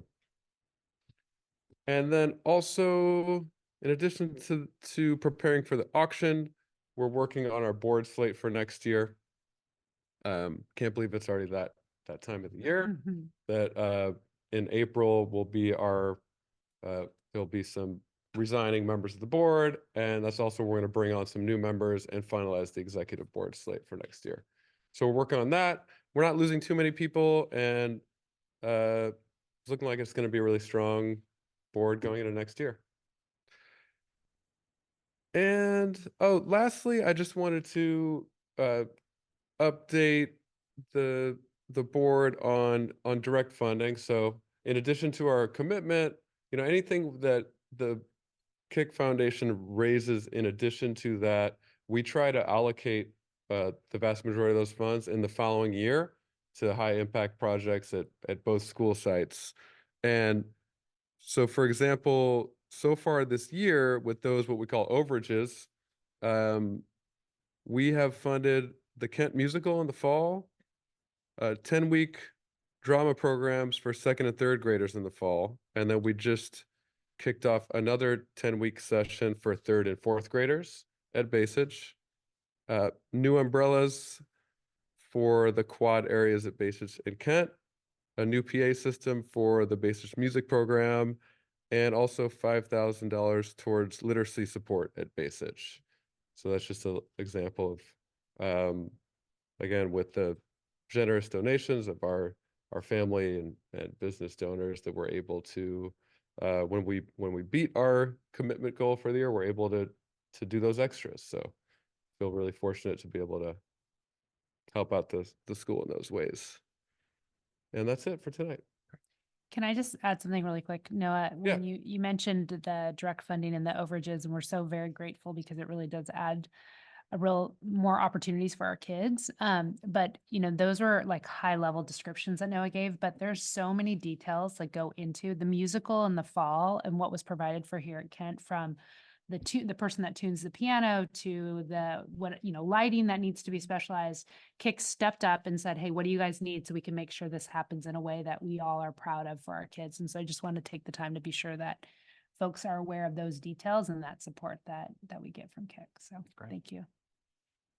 Very exciting. Yeah. Just as an aside, a friend of our son who went from 8th grade to 9th grade went straight into the drama program, having done his first drama appearing in the Kent musical, and he's deep in theater at Redwood. That's great. I know. I love hearing Never this. done it before. Wonderful. Thank you, Noah. All right. Thanks. Thank you. And PTA. Hi, everybody. I'm a little wobbly from all the little hands in my face today when we were doing the book fair. And there are a lot of little hands and a lot of little pieces moving there. Thank you so much. Like the others, I also want to congratulate Kent and all the team for the incredible award. Everyone's just so proud and excited, and the students feel that excitement, of course. And anyways, it's just an amazing accomplishment. I'm really, really proud to be part of that and part of the community. Just kind of a top line, obviously it's a busy time. Michelle filled you in the last time that you all met, but I wanted to say thanks so much to both Wendy and Grant, and especially Wendy, who was a great partner in helping us set up our e-bike and e-scooter safety presentation. I would love to say that it was well attended. It was not. But we learned some good lessons there. The marking has to be done so much more in advance, and we were coming off of midwinter recess. But we had a great evening of information. I think it spurred a lot of discussion. Probably could have used more attendance from families that are actually making the decision to purchase those pieces of transportation for their students. But nevertheless, Gwen Frau was quite full of information, and we have that presentation to send to you. Raquel, I know you asked about that for the newsletter. Officer Lundy and Officer Horner. Wendy did a great job guiding us through, and we had some facilitated conversation there. There was request to also offer a presentation to the elementary school level. When we had that presentation, we did invite Whitehill. Raquel was helpful in reaching out to the superintendent, other school district, and the co-principals. I think there was two people on that invite. We had reached out to Larkspur, Corte Madera, and also the elementary school years of Ross School. And I think it's just nice, even if it wasn't officially a parent education group, there is a group called PEG, where we're part of kind of trying to cross-utilize funds and topics for conversation, but to keep those relationships going so that we can kind of really maybe inform one another and keep the community going from that perspective relative to that topic. So anyways, it was really good. And there was a family who came and brought one of the a student. So I think that they were talking quite seriously. So, hey, one family at a time, we'll do it. We are fast and furiously now all obsessed with readathon. And we kicked that off on Monday here at Kent, and we're very, very excited to get up early, don the Read t-shirts, and do what we need to do with pom-poms over at Basage, and it will be done. Today, we had an incredible author visit here at Kent. Her name is Aida Salazar, and Grant, as usual, did a masterful job of setting her up for success and weaving in such good points relative to themes that have been a priority in discussion from a literary perspective, and other themes relating to social justice and many other important topics for the student body. She did a great job, I thought personally, and I know many felt the same way. From 5th and 6th grade at one assembly and 7th and 8th to the other. And I don't know if you covered off on this, but there's a pretty poignant example of a one-to-one connection that I think just always sets our community and school apart, where this, what grade is the gal in? 5th grader got to connect with this author, and this 5th grader felt like the story of this author was that of her own. So anyways, Aida is the author of Land of Cranes and many other novels. Her works actually started in 2019, and her ascent up is like this, from Newbery Award authors just claiming that she's like next on board there, and spoke in a fictional sense about a personal account to a certain degree, relative to ICE and being separated from one of her parents, and really kind of anyways, it was just really an intense story, and I think it really resonated with the students. Tomorrow, we're very excited for Mac Barnett to join the Basich community and talk to the students that are starting first thing in the morning, TK and K, and then first through fourth. So anyways, a lot of word searches going on, people in Waldo costumes, pom-poms, balloons that are dripping in the rain, tchotchkes being sold amongst some somewhat mediocre literature. We're going to work on that next year, and we're taking in good feedback. So of course, it's significant to our community because this is our largest fundraiser of the year. And maybe even more importantly, quite frankly, than the funds, it really is more about supporting the strategic literacy objectives of the school by supporting reading is fun, and everybody can do it, strive to do it in whatever way works best for you. So that's the plug for that. We have a talent show that's coming up over at Basich. The team is hard at work over there. Later in latter March, we also have Parent Vigilant Night.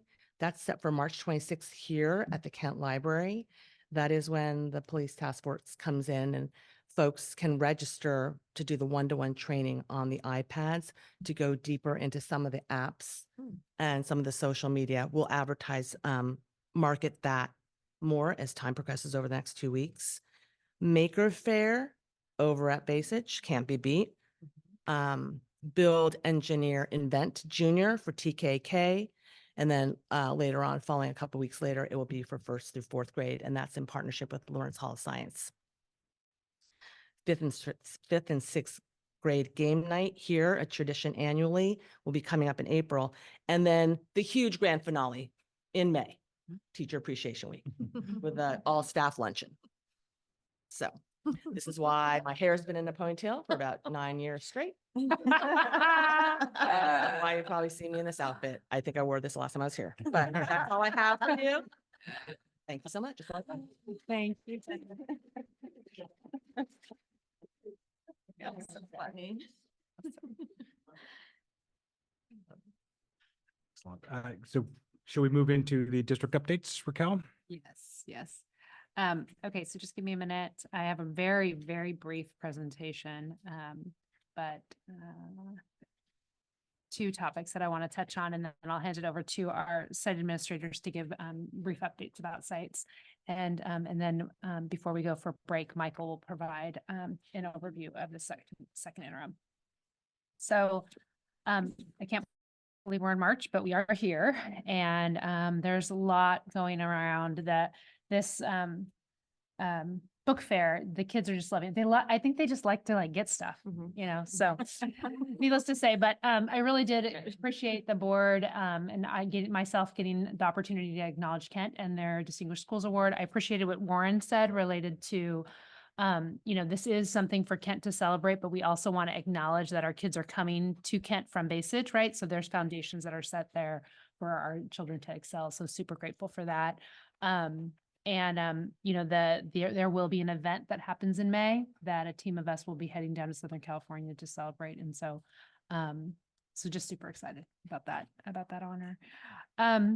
So two key things I want to touch on. One is just share where we are with enrollment, projected enrollment and fall planning, and then Sunshine. So we did not, and I say we, the Kentfield School District did not open any articles with KTA, but we are opening an article for KESPA. So I'll touch on that in just a moment. So enrollment, this is a familiar slide to the board, and this is what I present at each meeting, kind of starting in February.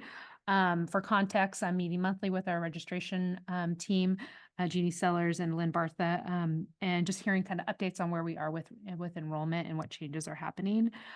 We utilize that information to help us with general staffing. And so March 15th is kind of a date that's in many people's heads related to education code and noticing of staff, preliminary notice to staff related to reductions. And so we have done that. They're provided notices to certificated and classified staff. Appreciation to our administrative team for doing that. it is it's a challenging thing to do, but I think when you do it with care and you do it with clear communication, I think it can be done well. And I respect the folks that have been doing it exactly in that way. So right now, March of 2024, we have 21 fully enrolled universal transitional kindergarten students. Last year at this time, we had 13. So it's very interesting that number is different, how different that number is. For kindergarten this year, right now, we have 53 fully enrolled. And last year at this time, we had 43. So I wanted to kind of do some analysis of that information. And I went back and I looked at my paperwork from last year. And what's interesting about it is that we had fully enrolled kids. And then I was also receiving how many names did we have on the docket. And so last year at this time, we had 32 names for TK. Currently, we're at 36 kids. So there's not a very, very big difference there. Last year at this time, we had 80 names of kinders. And we're at 98. So I guess I tell you that is that I don't think our numbers are very skewed. I think that we're tracking where where typically we would have been last year at this time. Because right now we only have 8 names for both of those grade levels, 8 for UTK and that aren't part of that enrolled number, and 8 for kindergarten. And I think that's due to the work that Lynn and the team has been doing over at Basage, really pushing hard on getting all those registrations in. So we started registration earlier this year. There's been direct outreach. I shared with Maria, I think it was this week, that, I'm happy to make some calls or some messages to the TK families just to see, are you really coming or not? So that really helps us with planning. So anyway, so that's where we're at related to planning for next school year. You can see our projected numbers for 24-25. And we really tried to pull out that TK because TK is looking different next year. And the difference between the 2 years district-wide, it's about 21 students. So that's equivalent to a class. So we'll keep bringing this forward to the board to be looking at. I know Maria had a fall planning meeting with her community this past Monday. In April, we're going to be for her principal chat. In April, I'll be joining the principals for their principal chats with updates related to the LCAP. And so trying to answer more questions about fall planning at that time as well. So the next slide is about the sunshine. So just for people to know what this is, sunshining is kind of the term utilized to provide an opportunity for the public to be aware and to comment on what it is the parties are going to be negotiating. And so the article that we're bringing forward for Sunshine this year is Article 11 of the KSD contract, and this is related to evaluations. And the reason we're bringing it forward, not that we have to give all this explanation, but just for folks to have more context, is there's one tool that we all use for classified evaluations. And yet there's so many different classifications and different work that our classified staff do. And so we want to be sure that we're looking at those things, and really when we're evaluating and working with teams on improvement and keeping up the great work, that we're utilizing a tool that's meaningful. So I think they were appreciative of that acknowledgement, and we're aware that this is something you'd be bringing forward. So, and as you know, this is a process that we're going through with our KTA right now. We're in a pilot around the evaluation tool. So those were my 2 things that I had. I'm going to go ahead and stop share, and then I'm going to turn it over to the principals because they have some updates, and then we'll hear from Michael. Great. So Maria, you want to go first? Keep it brief tonight because we had such an amazing presentation from Sarah and Christina. So a couple updates. We're in the midst of LPAC testing for our language learners, and we're about at the halfway mark as far as completing those. There are a handful of 3rd and 4th grade students finishing up, and 1st and 2nd is mostly completed, and we'll be starting with kindergarten students next week. One thing that I wanted to highlight is that something that Yvonne did really intentionally this year, Yvonne McCord, our ELD teacher, was to set individual goals for students, for EL students, on their language development, and had conversations with them around the LPAC and looking at their prior score and what they might work on to increase that score. And part of those conversations also were to really help the students understand the trajectory and what, achieving a level 4 means for them and reclassifying as English proficient and what you need to do. And so there's just been this incredible buy-in by the students and the seriousness at which they're taking the LPAC. So those third and fourth graders who have finished, they're now hounding her. When are we getting results?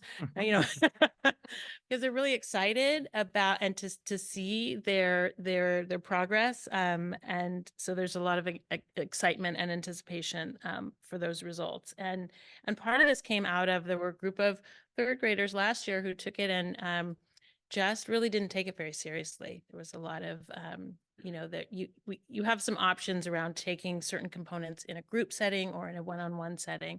And so last year in the group settings, there was just a lot of silly, a lot of, you know, kind of misbehaving. And so their results really were reflective of that experience. So in an effort to not have those results, we took some steps that were really hopeful. And it seems like they really had the buy-in. They really understood the implications of them working hard on this assessment. Attendance monitoring, we continue, you know, to monitor attendance. And I did have a recent principal chat this week. This is with the time change, I'm like, was that this week? Yes, it was.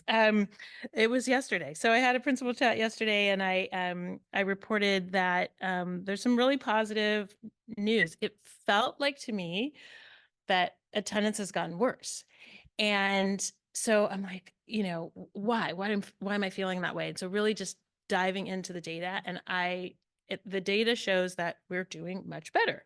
But because we're monitoring it so much more closely and we're sending letters and I'm having conversations with parents and I'm calling home and I'm having meetings, it feels so much bigger to me this year than last year. I mean, Lynn will walk into my office and she'll go, okay, here's how many letters you have to sign today. And we weren't doing that last year as to this level. So good news is that to date, as of, you know, this week, we have 85 students who have 10 or more absences, which still feels like a high number. But this time last year, it was 150 students. So we've had a significant decline in that 10 or more absences. Now, 10 or more absences, depending on where you are in the year, could mean you fall into that category of chronic absenteeism. That is a moving target because chronic absenteeism is defined as missing 10% or more of the school days. So, so it's just it's a moving target. But I thought that was, you know, that's a good sign. We're moving in the right direction, working with families and really trying to get at the why behind the absences. And now also increasing our efforts around tardies. You know, there's two different kinds of tardies. Well, there's more than that, but there's essentially, you know, that you're late a few minutes by a few minutes, or you're considered truant tardy. So if you're late 30 minutes or more, it's a truant tardy. So really looking at those 5 minutes, those short ones, because there are kids who have an abundance of those.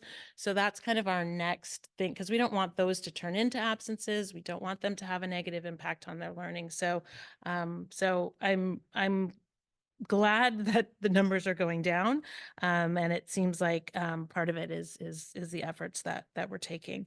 We also discovered in this data dive that we have 20 students with perfect attendance.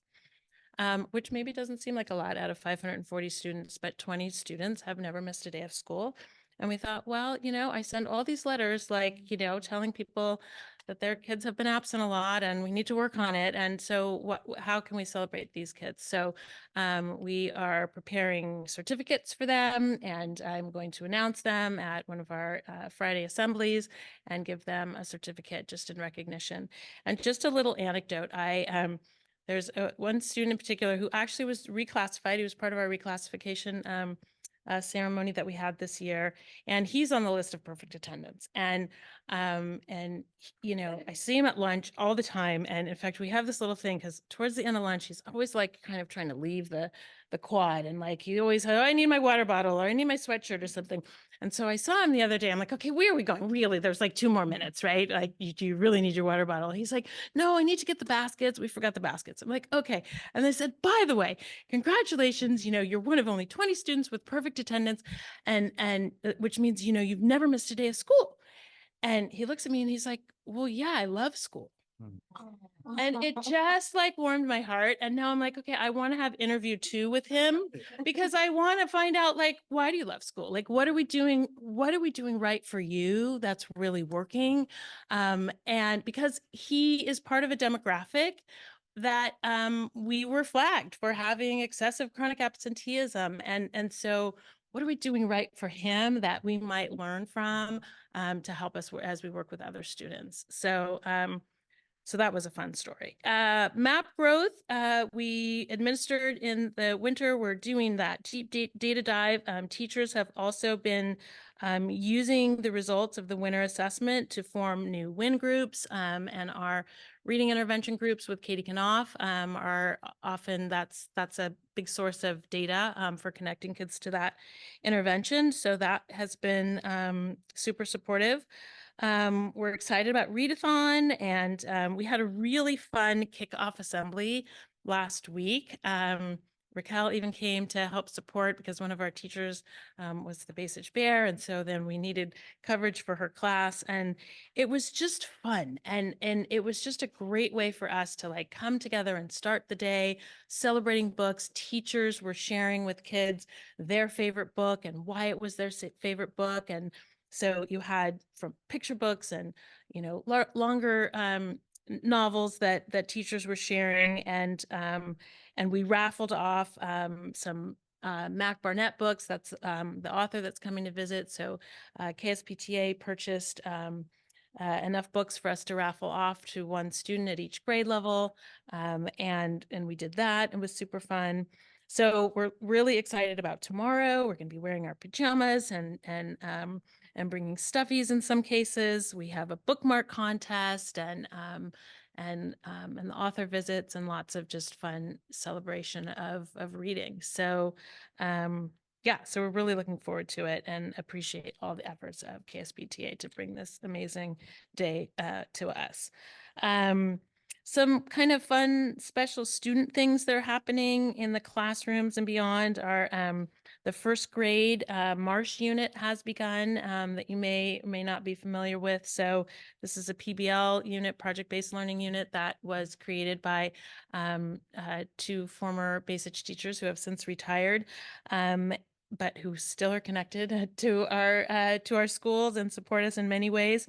So you see first grade classes walking to Creekside Marsh. They do observations. They learn about the marsh and birds.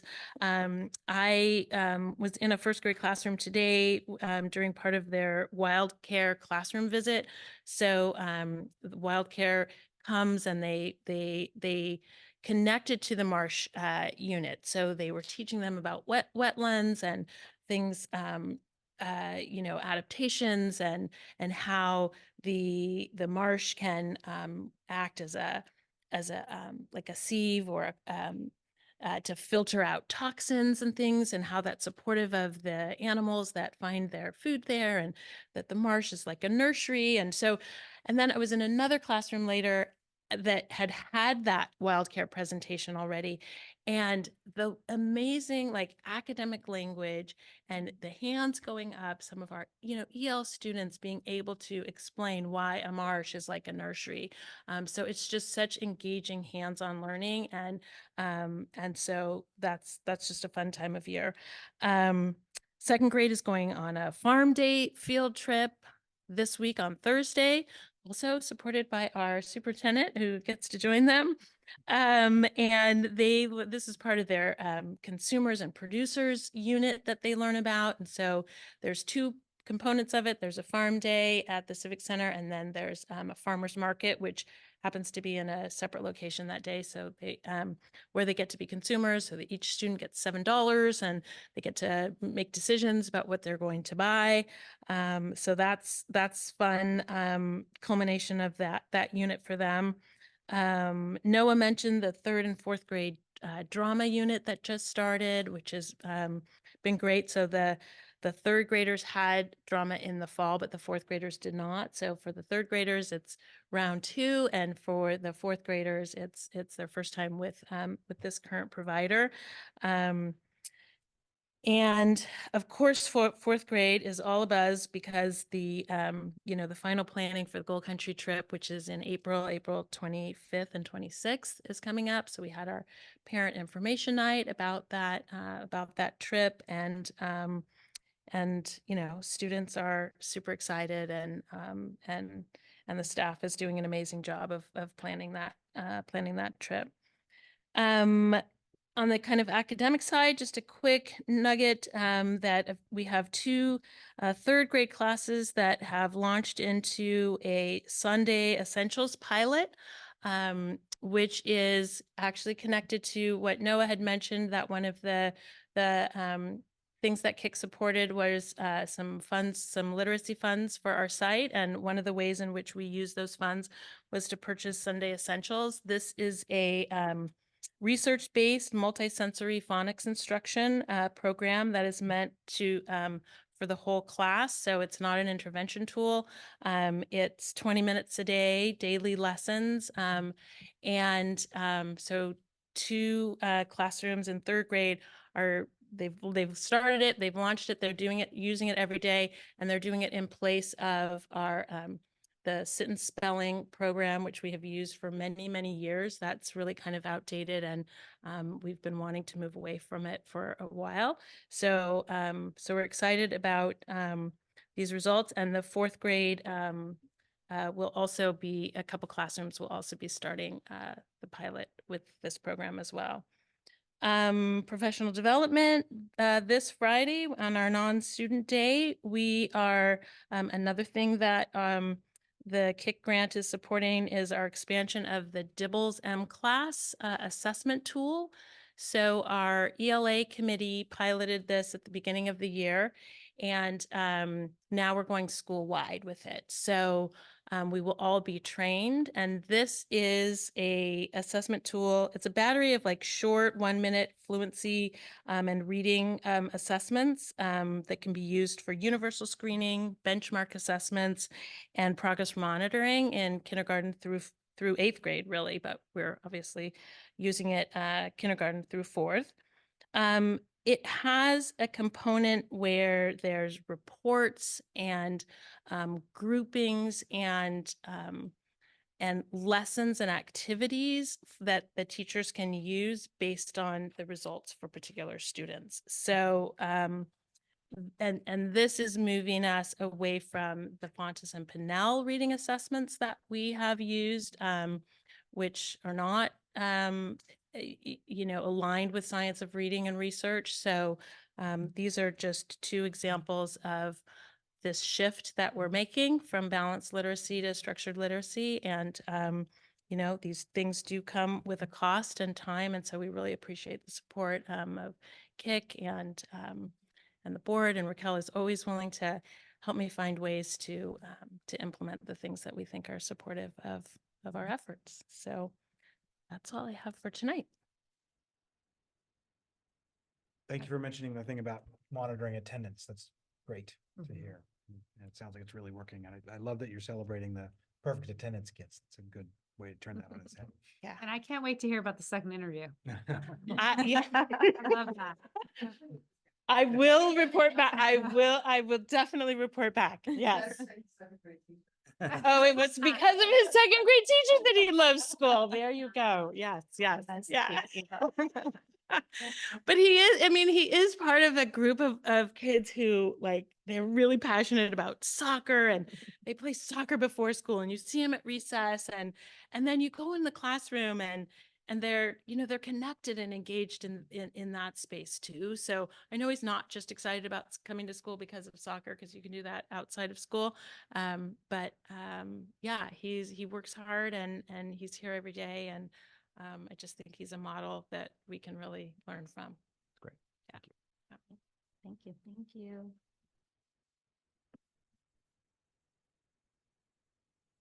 Hey, I will also try to be brief. I know we've had a lot of presentations and a ton of information that has been shared with you.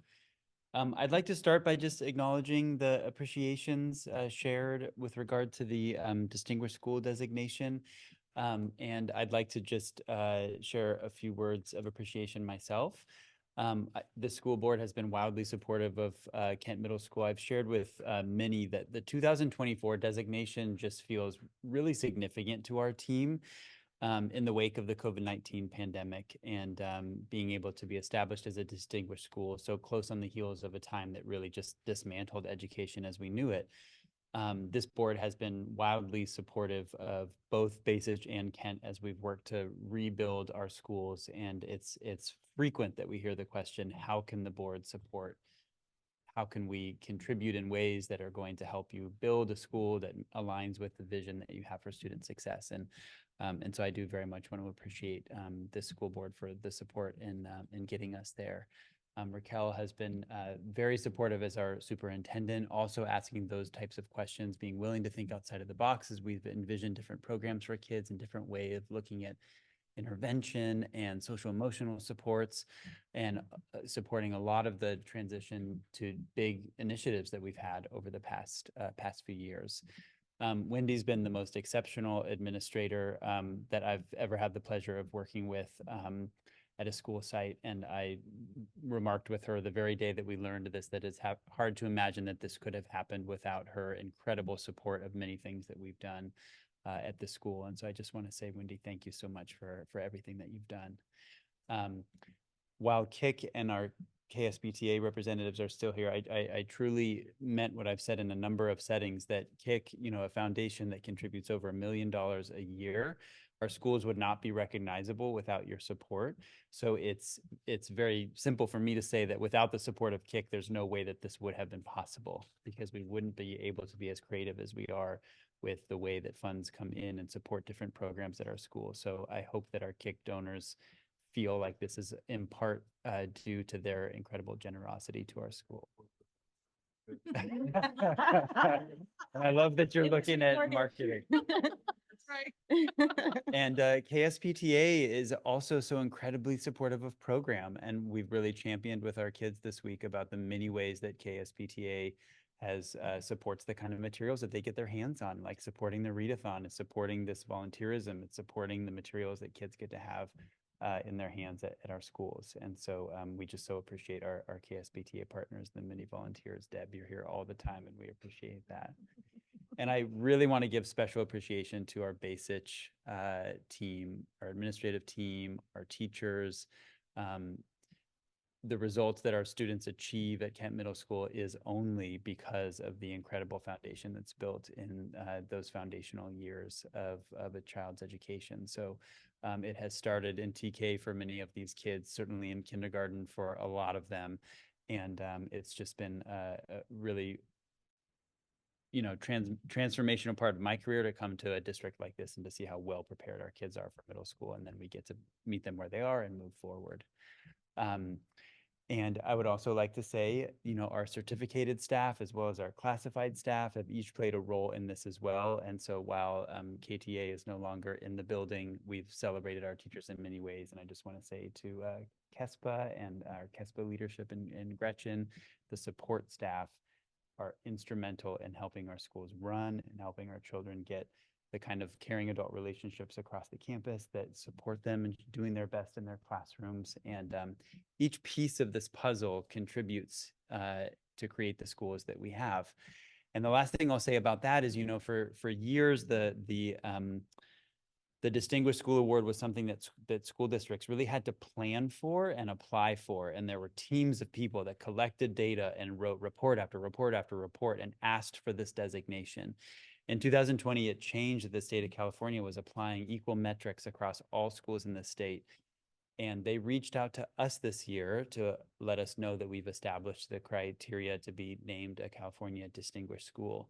And that means that much more to me, because it was something that we didn't necessarily, this isn't what we were working towards. We were working towards each and every one of the kids that we serve. And we got recognized because we're doing that in a way that's working well. And so to everybody that I just appreciated and everybody who has a role in the system, I just want to say this is a distinguished school district and some really incredible professionals that get to contribute to it. So thank you so much. I'm just going to highlight a few pieces. I know we were going to keep our our presentations brief this evening. I do want to start with the readathon this week. You know, we had our pom-poms and out on Monday morning, and we had music and we had signs, and we've got a week of readathon here at Kent. And I will say one of the highlights so far was the author visit that we had today with Aida Salazar. She wrote a book called The Land of the Cranes, and many other books that have been really widely celebrated over the last just few years that she's been an author. This particular book chronicles the life of a child who moves here from Mexico, and then the father is actually deported, and the child and her mother and family are detained in an immigration detention center. And it's a really fascinating story. It's written in verse. And upon hearing that the author was coming, a number of our teachers decided to read aloud the story with their class. And one of the things that Deb had mentioned was one of our 5th grade students that was immediately drawn to this story, because she shared with her teacher that that story is basically the story that she's living right now, as in her father was detained in a detention center recently and recently deported, and they're not sure where he is or how they're going to be reconnected with him. Similar to the character in the book, whose mother is pregnant while this is all happening to her father. Her mother, our student's mother, just gave birth to a baby, that a beautiful baby girl named Angie. But all of that happening while there's this uncertainty with the father. So this is a new English language learner who came to our school. Well, the teacher immediately bought her the Spanish version of the book, and she's been voraciously reading that book in class. And the teacher reached out to Wendy and I just last night and said, can we coordinate a meeting between our student and Aida? And so she came after the assemblies, and they had this beautiful 10 minutes together where 5 of it was an embrace where our student was just crying on her shoulder about everything that she's enduring. And this is the first tears that we've seen this student shed. She's been so incredibly strong. There's something about this story that has really spoken to her. And that moment to me was so profound and so beautiful. And I was reflecting with Deb after how we landed on this particular author, you know, looking at a social issue, which is so complicated in nature, but looking at the different kind of perspectives and ideas about it. It speaks to some of our work with SLAM, you know, looking at a counter narrative. You know, immigration through the eyes of politics is looked at one way. Immigration through the eyes of an individual and a family is perhaps the counter narrative that we don't always consider. So allowing our kids to think about that, to discuss that, to meet this incredible author, one of our kids to have this really profound connection with her, others to be kind of debating what they think they know about the issue. I mean, this is what reading is all about. This is what literacy is all about. This is what like a school community is about, that tackles issues of social justice, of racism, societal issues. So I was really taken today by just, here it is, it's an author visit for the readathon, but it's so aligned with the work that we're doing across the school, and that beautiful moment between a student and this author. You know, the author was incredible. She actually had this board book of this children's book that she wrote, that she happened to have in her car, that she went and signed and gave it to this girl to read to her baby sister Angie, who was just born. I mean, this incredible, and then she's running around campus telling all her teachers about it. It was just a really, really incredible experience. So I'd like to also connect that with something that, you know, David had mentioned at the beginning of this meeting, which was, you know, the incidence of hate speech in our community, as well as hate speech online. And while we might not see the connections between these things, I'd just like to highlight that we have this conscious effort to bring a variety of perspectives, a variety of life experiences on this campus to educate our children so that they will be less likely to make ignorant, hateful comments like the ones that were made on our campus. And just to provide a little bit of context, in 7th grade history, they were actually studying at this exact time Islam, and a part of the presentations they were preparing for were debunking common stereotypes around Muslim people and the religion of Islam. And it was within that unit that a comment was made by one of the students that's in one of those classes, perpetuating an anti-Islamic stereotype. And so for me, I don't even know that I have a conclusion about that, other than it was very present for our students. And here was a student that had some impulse control challenges that allowed this just to get blurted out in the classroom and had a really negative impact on another student. But perhaps it was this education in the history class that led other people to stand up so quickly in her defense.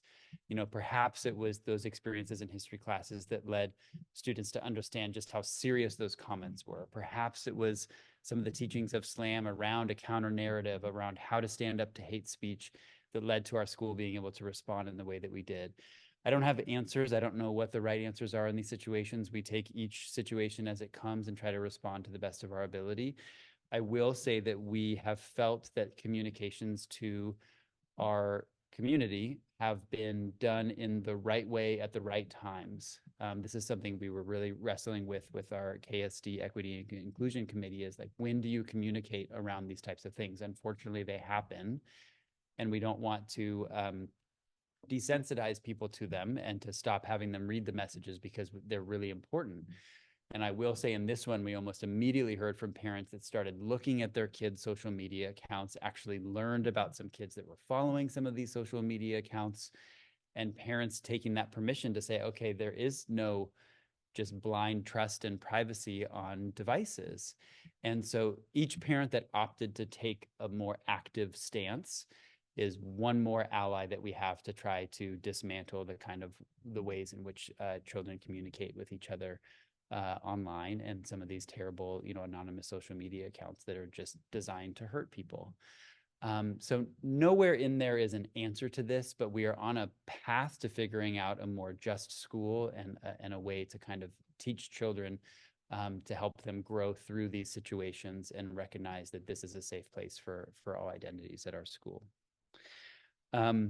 Just a few other pieces to highlight. It's the end of the second trimester on Thursday of this week, the start of the final trimester of school, particularly exciting for our 8th graders. I know we have a parent of an 8th grader right here at the dais today. So, to have a third of the year left in 8th grade for a student who's been in our system for a long time, that's a really exciting, nostalgic time. It's also a time when things get a little exciting in the spring. There's a little senioritis going on. Yeah, there's a little bit of that. And so we will look for more nostalgia and less senioritis, but also take the senioritis as it comes.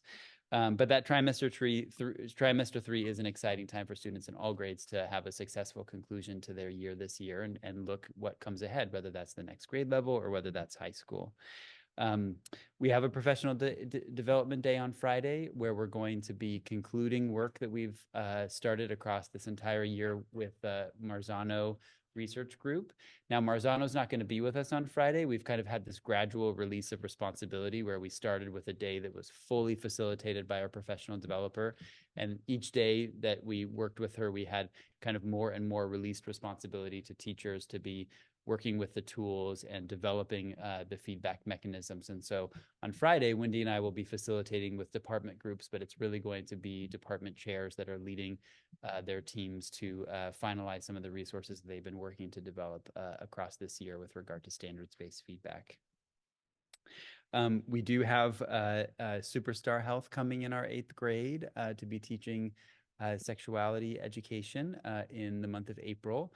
Our 5th graders just finished their puberty unit from Puberty Talk through Health Connected. Our teachers were all trained in that unit, and it sounds like the puberty discussion this year was very lively. The kids were very engaged, and they even had to extend it an extra day because there were so many questions and so much just kind of energy in the room. So that's exactly how I would love for it to be, that it's a topic that kids feel like they can talk about, they can ask questions about, they can get excited about, and trust their teachers to be teaching them through that. So I'll leave you with a quote from Aida Salazar today, which was, "To find your light in a dark place." And this was a message that she shared with our students to say, this was a real theme of the novel, that the main character in this novel could find light in this dark place through the making of cranes and trying to communicate her experience. And what she communicated to all of our students was, when you're having a hard time, there's always going to be light in a dark place. And maybe it's writing, and maybe it's reading, or maybe it's family, or maybe it's love. But there's always going to be light in that dark place. So thank you so much for your support in so many ways. And with that, I will answer any questions people have, and then we'll move on. No questions for me. Okay. Thank you. Thank you. It's 7:17. Do we want to take the board break now and then come back with the presentation, or do you want to keep going? I could take a break. Take a break, Quick. Yeah. quick break. Sure. 5 minutes? 5 minutes. Yeah. I'm gonna leave that to you again. These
Well, Jack is down first, so I don't stick to my chair again. I need I'm gonna bring it. Finance. Just excuse me. Shall we get started? Yeah. I think we're going to start again. We've still got more ground to cover here tonight. So we're going to hear a review of second intro. Is that right? Yep.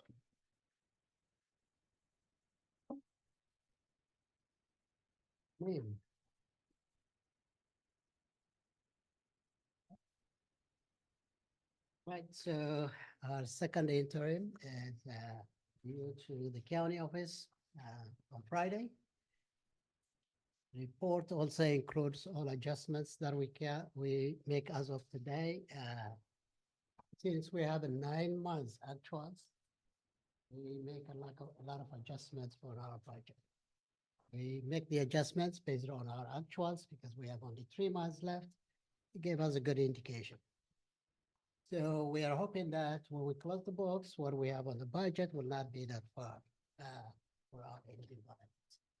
As I said, this includes all our carryover, deferred revenue, and we did the adjustments for Fund 1, but the rest of the funds, we pretty much have the same amount. And this goes through 25, 26. Next slide, okay? I think you have seen this before. We haven't made a lot of change here. Our property taxes, 57%. And as a local, it's KIC, PTA, another 34%. So the bottom line is 91% of our funding is local. We get about 7% from the state and 2% from federal funding.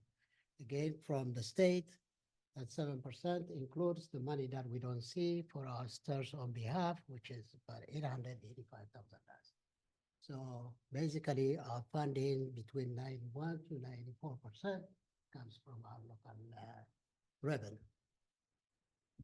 Projected general fund expenses, 79 cents out of a dollar. We're spending for salary and benefits. And again, we have some contracts that are charged on our 5,000 series, which we call it operating expenses, that are also for educational purpose.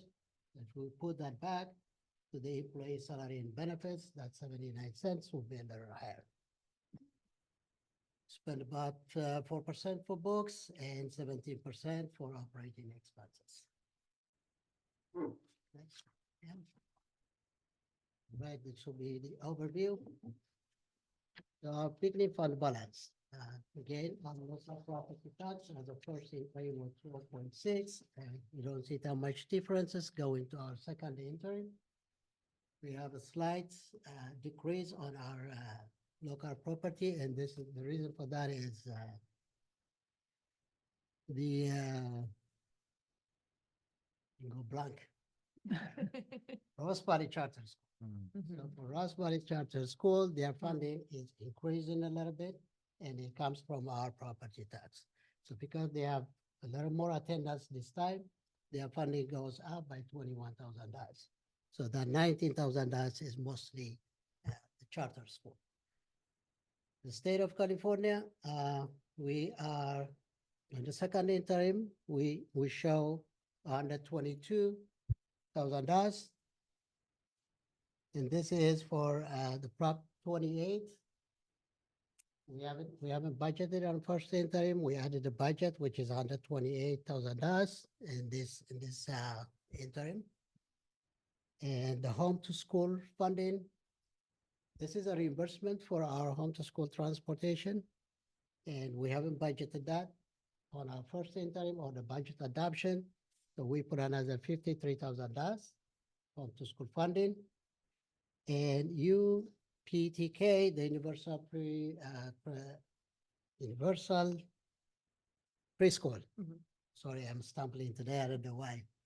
The time change. So Time change. Can blame it for everything. we budgeted on our budget adoption and first interim, we budgeted $62,000 that we thought that we're going to receive. That funding doesn't exist anymore, so we took it out. So a combination of all this, we have an additional $122,000 for our state funding. For our funding, it goes down a little bit, and the reason for that is Title I, Part A, we budgeted about $82,000 on budget adoption and first interim. The actual funding is about $39,000, so we adjusted the budget accordingly.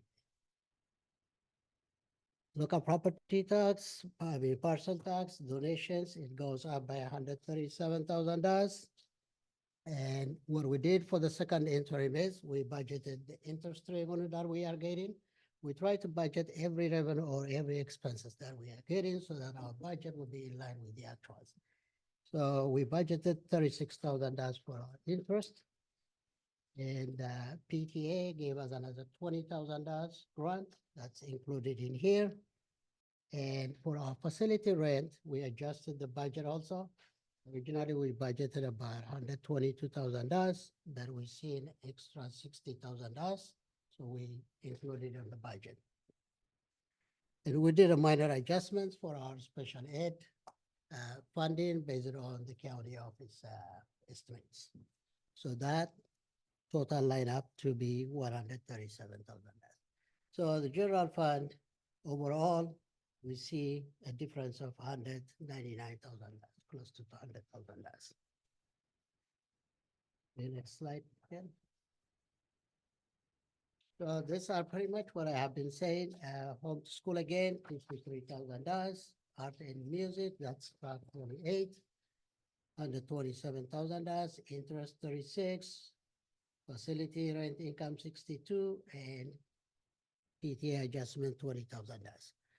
On the expense side, for Rose Valley Charter School, it's increased by about $20,000. And the $62,000 is for UTK, because we're not receiving that anymore.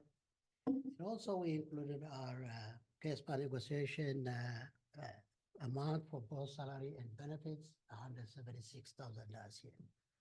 We did also make a further adjustment for our health benefits. We've seen some difference between first interim and second interim, so we adjusted accordingly. What we did for this second interim is we also added an indirect cost. So indirect cost is the cost that we can charge to our categorical programs.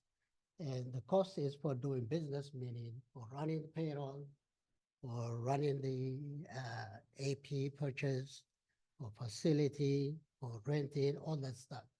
So CD allows 8.14%. It's different for every school district, but ours is 8.14%. So we haven't done that before, but we decided to do it this time. The reason we're doing that is mostly our program on the restricted side is the special ed. But in order for us to know the true cost of the program, we should apply the indirect cost on that. So as an example, for our special ed, it's about $280,000. So we were really understating our expenses by not showing this indirect cost. Again, it's not going to make a lot of difference for us because we're going to contribute the same amount to the program. But for us to know the real cost of the program, we are charging indirect cost for that. In addition, the other major one that we have is our routine maintenance. Again, this is a contribution from our restricted to restricted. But on the routine maintenance, it's not easy to spend it because it's very specific for maintaining the building. And we're not allowed to take back our contribution if we don't spend it. We have to carry it forward. So we can have a huge carryover if we don't spend it. So by doing indirect, still we are allowed to do indirect for that. We are capturing back about $40,000 to $50,000 for our unrestricted program. And also we have like Title I and some other special ed programs. We need to capture all the indirect costs as much as we can. So it's a big amount. It's about $300,000 that we put it on the budget for this year. Slide again. Right, so the general fund, the certificated salary, we see a little bit of difference. We started with 9.9 down to 9.8. So what we did also for the second interim is we have some programs which are restricted in nature. So if we were not spending that amount, we were dumping it on 5,000 shares as a holder. And at the end of the year, we transfer expenses as much as we can from our restricted program to the unrestricted program. So what we did this year is we are capturing it in the budget. Because if we don't capture it in the budget, the way we capture it on the budget is, if we're going to move it from our unrestricted program to restricted program, then we need to lower our budget on the unrestricted side, because we're going to move some expenses. Let's say we budgeted at $10 million, but if we know that we're going to move 50,000 out of that, then the budget should be 10 million minus the 50,000. That way we'll have exact, not exact, but pretty close when we close the box. Classified, we went up a little bit, and that's because we added our KSD budget there. And the employee benefit follows whatever our salaries are. In addition to that, as I said, we adjusted our health and benefits, and also we adjusted, we have PARS. This is a retirement budget. So we paid about $60,000 last year. And we have a budget for the same amount for this year. That was already paid, so we put it out from our benefits. It's not really a saving, but it was already paid. It was duplicated on the budget. So that's why we see some benefit going down a little bit. Material supplies, we added about $47,000, and other services, another $77,000. So when I say that we reduced our certificated salaries, that should come from our other services on the restricted side. Capital outlay, $51,000 reduction. This is for the universal TK, because we budgeted for facility improvement, so we're pulling that back too. Overall, the general fund is, we see a difference of $28,000 on our expenses. Yeah.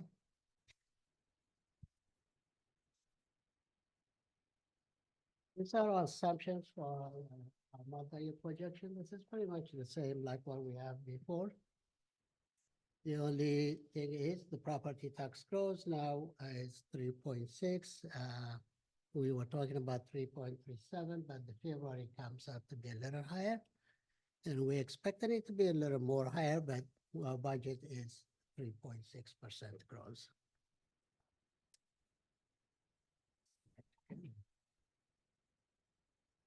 Right, so our multi-year projections. Again, the multi-year projection is based on what we have on our second interim. Revenue is for our second interim right now we have 22.1, and for 24-25 22.5, and then it goes up a little bit also for 25-26 23.14. Expenditure, we have seen it on the first slide. So the increase or decrease for fund balance from $1.25 million, it's going down to $658,000. Again, 24-25 includes all the FTE reduction that we have done before. And for 25-26, we will be on a deficit of $364,000. So our fund balance is going down from $2.4 million to $1.4 million in 25-26. Right again. So that was for both restricted and unrestricted. This is showing us only our unrestricted program. So revenue is from $10.6 million. It pretty much stays the same on 24-25, $10.64 million. And it's going up a little bit on 25-26. So our revenue is supposed to go a little higher for our restricted programs, but the contribution is going up because we are covering the indirect cost. And the expenses is going down because we are bringing the indirect cost as an expenses. It's a negative expenses on the restricted side, but the revenue, the contribution goes to the restricted side. Overall, it's a wash, depending on how much indirect cost we pull. Okay, so the fund balance decrease or increase for second interim, we are predicting $790,000, but it's going down to 291 and 256 by 25-26. Again, our fund balance for restricted from 1.9 million, almost $2 million, we're going to $1.4 million. So the percentage is, especially for 25-26, it looks pretty much the same whether it's combined or it's only restricted. And the reason for that is by 25-26, we are going to be pretty much done with our COVID money. So we will not have that much carryover money. And that's why you see 6.14 versus, I believe, 6.15 or 16 when the two are combined. So we did, Benny, you were asking last time what's the cost of the 1% for our reserve. So 1% of our reserve balance ranges close to $250,000. And it always fluctuates depending what the total expense is. If the total expense goes up, it goes down. And if it goes down, then the rate goes up. But overall, it's about $250,000. And this budget doesn't include any salary increase. So our 1% salary increase with benefits is about $160,000. So if we go to, let's say, 25-26, a 2% increase will take 1.7% from our reserve, the 6.14. It'll be way less than the threshold that we have at 6%. Okay. Yeah. Just a reminder, like our board, like our goal is to, for our long-term plan is to like accrue or like save 0.5% a year to get there. So that's like roughly 116,000. Okay. So going forward, if that is what we want to do, then we can build it on the budget. At least $115,000 based on the information we have right now.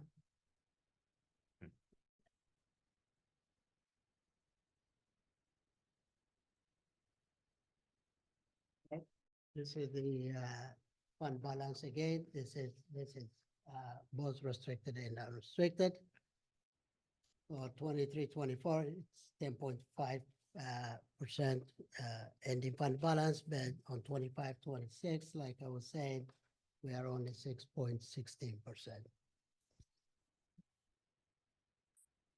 So the only thing that we might have a fund balance for our restricted program after 25-26 is from our routine maintenance, if any. That's the only thing that will have a carryover balance in them. And can I just point out, the way we got here is with all of those adjustments that Michael did, knowing that we have 3 months left. And that those adjustments make our budget pretty tight. So, because we're predicting there's not going to be any surprises, that's either already budgeted for. And so it's something, I know the team, they hear it from me all the time, like, are we budgeting? Did we plan for this one or did we not? Because the budget is pretty tight to help us for budget development for the next school year. Yeah.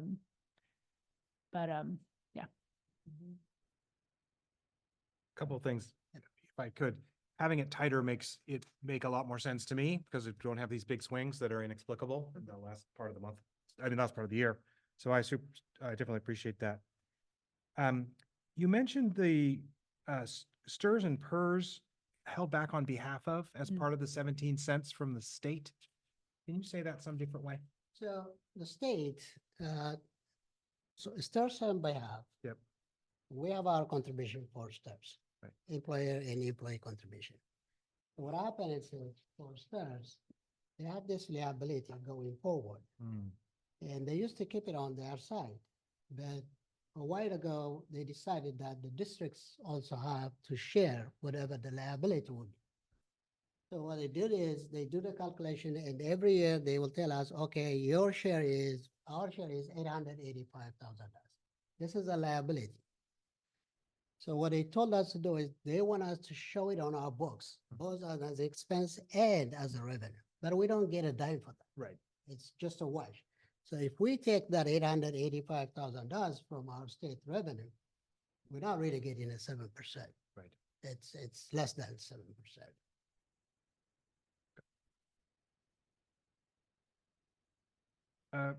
Second question, on the beginning fund balance revenue slide, which talks about the local parcel tax donations and gifts being $137,000 more. You said that includes interest, facility rentals, and a few other things? Yes. So we get interest for our money that we put on the treasury account, but we haven't budgeted for that. We never budgeted for that. So we want to capture it on the budget. So we're estimating that we're going to get about $36,000. Okay. So we are including it there. The facility rent, we budgeted $112,000, but it looks like we're going to come up with $173,000. So we added that $64,000 or $65,000 to budget. That's a pretty big swing in facilities rentals. Was there one particular driver of that? You remember? It was combining the leases and the facility rentals. So we have Right. two different things happening with our rentals. Most of them come through our facility use agreements, but then we have organizations like Galileo, Marin Enrichment that actually utilize a lease. Got it. So it's different. And so I think they were categorized differently. And so Michael cleaned those up to have them all come from one spot. Okay, that makes sense. Exactly like Raquel was saying, they were separated, we want to put them all together. And I think the rent was going directly to revenue instead of Right. also having a budget. Right. So that's why we want to combine those. It's all red. On the second interim budget adjustments, you highlighted the negotiated salary for KESPA increased by 176. That's both for salary and benefit. Okay. But then on the very next slide, classified I see. So classified salaries captures 102,000 of that. Right. It's a little more than that. It was 134 also, and we have made some other adjustments on. Okay. This multi-year assumption of the health benefit, KSD expense for health benefit, that almost 10% increase in health benefit expense. Yeah. That's 8-something%. 8%, That's a big deal. 10% increase, and every time we increase the salaries, Yep. the benefits increase. STARS PERS is based on our Right.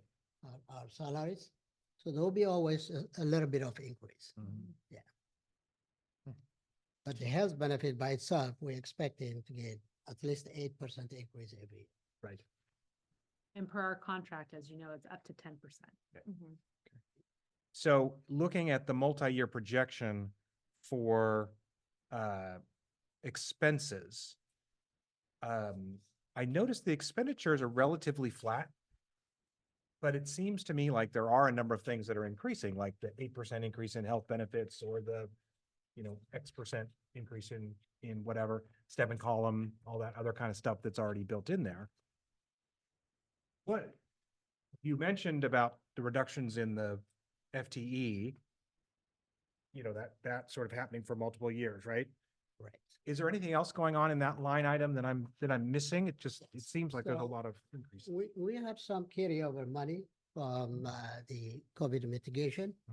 And we spread that between 24, 25, and 25. 26. So we're using also all our, but that's why we were like saying 25, 26, we are pretty much going to be done Right. with any of the carryover money that we have. And one of the reasons also, David, you see that it's kind of flat now is we're capturing the indirect costs also. Right. Yeah. Right. But it's a pretty tight budget. Yeah. And we try to capture every single that we can so that we can have a good number when we close the books. But as is, it's extremely tight budget. Yep. Like I said, our 1% is about $160,000. We're talking 2%, 360 for 1 year. That's $720,000 in 2 years. So if we take 720 out of the $1.4 million that we have, we'll have what, $700,000, which is a 3% fund balance reserve. So we need to make some adjustments. Two small questions, hopefully. The $62,000 of UTK money that didn't come through, that was a facilities thing, or that No. was an operation grant? If you recall, last year when we were doing budget development, we thought we heard from the state that we were gonna get 62,000 in a second year of the grant. Right.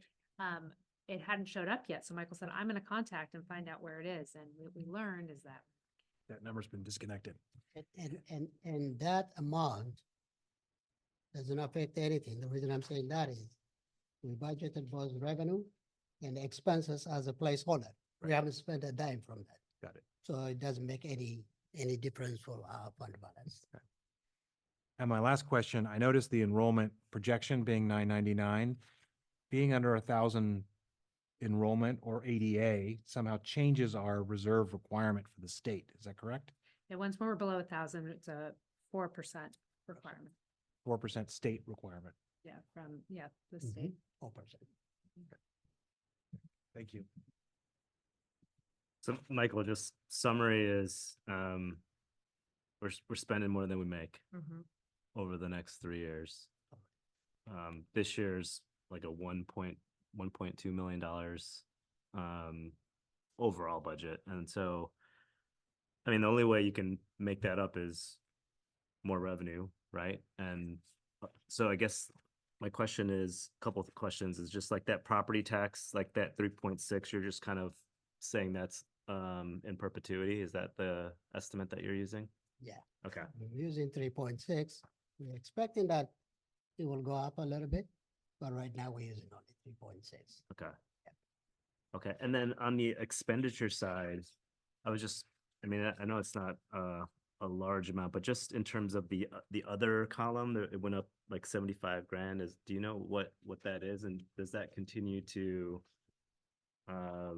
it seems like that line item around other services, I mean, I'm sure it captures so many different pieces, but it continues to go up by like 75 plus grand a year. What's in there? Is that the third party contracting? Is that, or what's in there? So I'm sorry I didn't mention that, but what we did also for this second interim is I increased the cost for our PG&E utility, including water. So we adjusted that budget. So that's going to carry over. Whatever we adjusted for this second interim, unless it's a one-time funding, it will carry over. Yeah. Yeah. Okay. So higher utilities costs are embedded in that increase. It's embedded on that increase. Once we close the books, or we're getting close to close the books, when we do budget development, we'll dive in a little more.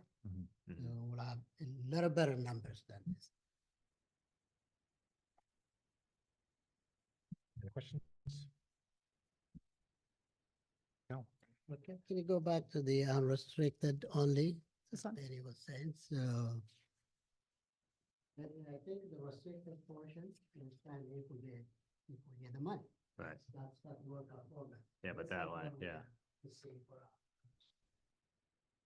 going down a little bit, but yes, that's the spending throughout the 3 years.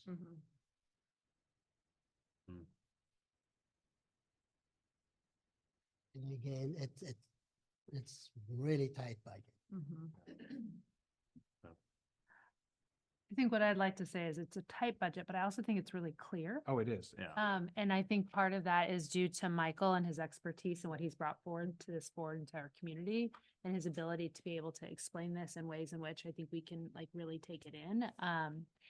And so, I think our team has been strategic about the ways in which we want to make adjustments and doing it in ways that doesn't feel like the sky is falling, but just acknowledging that we need to make some changes. And so, you know, Michael's back there with all these numbers and also supporting our instructional teams, right? And our site-based teams. We're hearing about all the great things happening. So the hard part of this is how do we keep that happening? How do we maintain that momentum, knowing that we're having these challenges on the financial side? Right.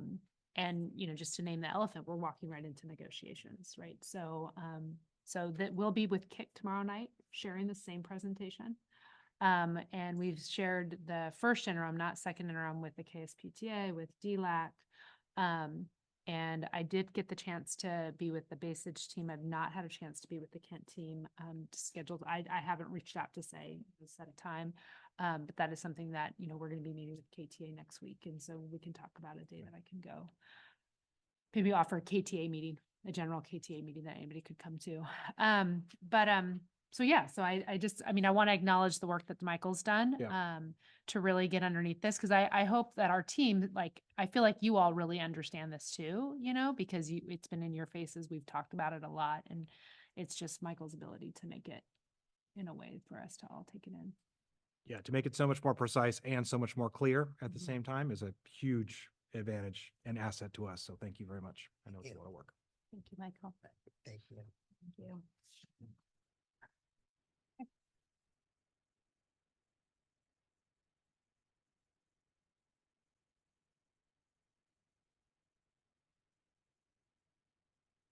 So we're going to go to our consent items. Do we have an opportunity now to send some of our hardworking staff home?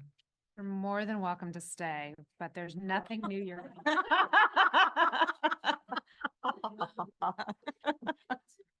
That's right. What was that, Wendy? I think I just heard.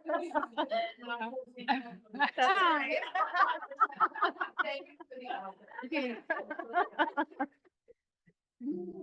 Thank you all for your Thank presentation. you. I know, you've That's got a big right. day tomorrow. Ready for Big tomorrow. day tomorrow. Thank you. Good Thanks. night. Thanks.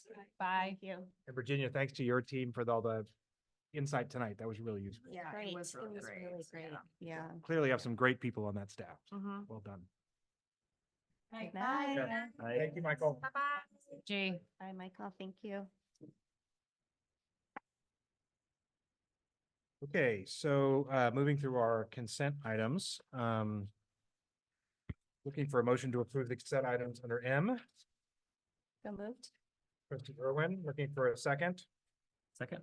Trustee Joseph, any discussion?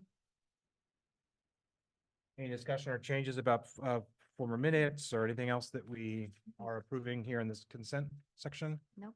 Your reminder that we're approving the 2023-2024 personal action report that's included in here, facilities use report,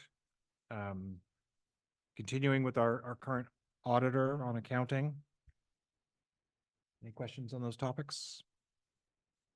All those in favor? Aye. Any opposed? The consent items are adopted as presented. Moving on to the discussion action agenda, item N1 under finance. Action, consider approval of the second interim budget. Looking for a motion. So moved. Trustee Joseph, looking for a second. Second. Trustee Irwin.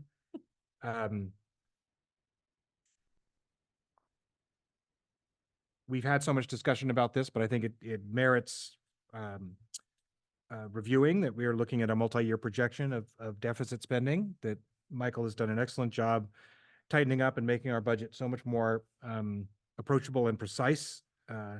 It gives us a lot of tools to work with in one of our important roles here. I will continue to say it every time I see a budget, focus on the multi-year projection. Everything, it really, especially now that it's so tight, it corrects for a lot of the noise and really shows a very clear picture. The recommendation from staff is the Board of Trustees approve the second interim financial report for 23-24 with a positive certification. I'm so glad to have had the opportunity to be part of this process now for a number of years. It just keeps getting better and keeps getting more precise, and it's a great testament to the business office and everything they've done. Any discussion points or anything on the second interim? I mean, I'll just say it is concerning, like where we're heading. I mean, it's clear. And in that budget, there's like some simplifying things around revenue, or sorry, and cost that could even go up even higher, right? And so I almost feel like we can't depend on some miraculous source of revenue, right? And so that's a recipe for disaster. I think the COVID funds, I mean, I wasn't here at the time, but it feels like it maybe gave us this false sense of security, and now we're starting to see the real picture. And so I think it's going to be a challenge. Yeah, I also heard him say that he spread the rest of the COVID funds over the years that we saw. That's right. And so the following year, no funds for COVID, right? That's And right. so that's another consideration, is that this may be even rosier than looking even further into the future. Yeah, and I mean, I think that's a good point, because there is, oftentimes I've had a couple of people say to me, well, in the May, don't we find out about new money? And there's no indication from the state that there's going to be any one-time money. And so you'll be at JLAC tomorrow morning, but it's going to be reiterated. And I think there's, we heard the comprehensive approach that our team is making related to the social, emotional, mental health, wellness of our kiddos. But the needs that our kids have are increasing. And so the challenge between how do we be sure that we can meet those needs with the limited resources that we have, and knowing that we're not getting any new resources, because we were flushed with a number of resources during the COVID period. And now we're kind of having to slowly wean that out. And that was our plan, right? We're going to go, and this is not uncommon for other LEAs. We went into COVID in a situation where our budget was not too strong. We were lucky to get flush with the COVID dollars, and now we're kind of back to where we were pre-COVID, quite frankly. So. Good news is we're well aware. Yeah. Right? We're having conversations. We're making steps. I mean, I do feel like we're doing things differently. We're looking at things differently. Yeah. And so all we can do is just continue to, move forward with those steps. Yeah, and we're getting great support from our community partners in KIC and KSPTA, and we're hearing about these great programs that we're delivering to our students in terms of the readathon and the author visits, and how that's really changing kids' lives. And,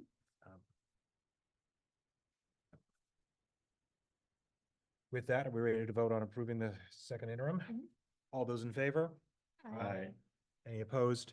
The second interim budget is adopted as presented. Item B, consider the approval of the Kentfield School District Transportation Plan. Looking for a motion. So moved. Trustee Joseph, looking for a second.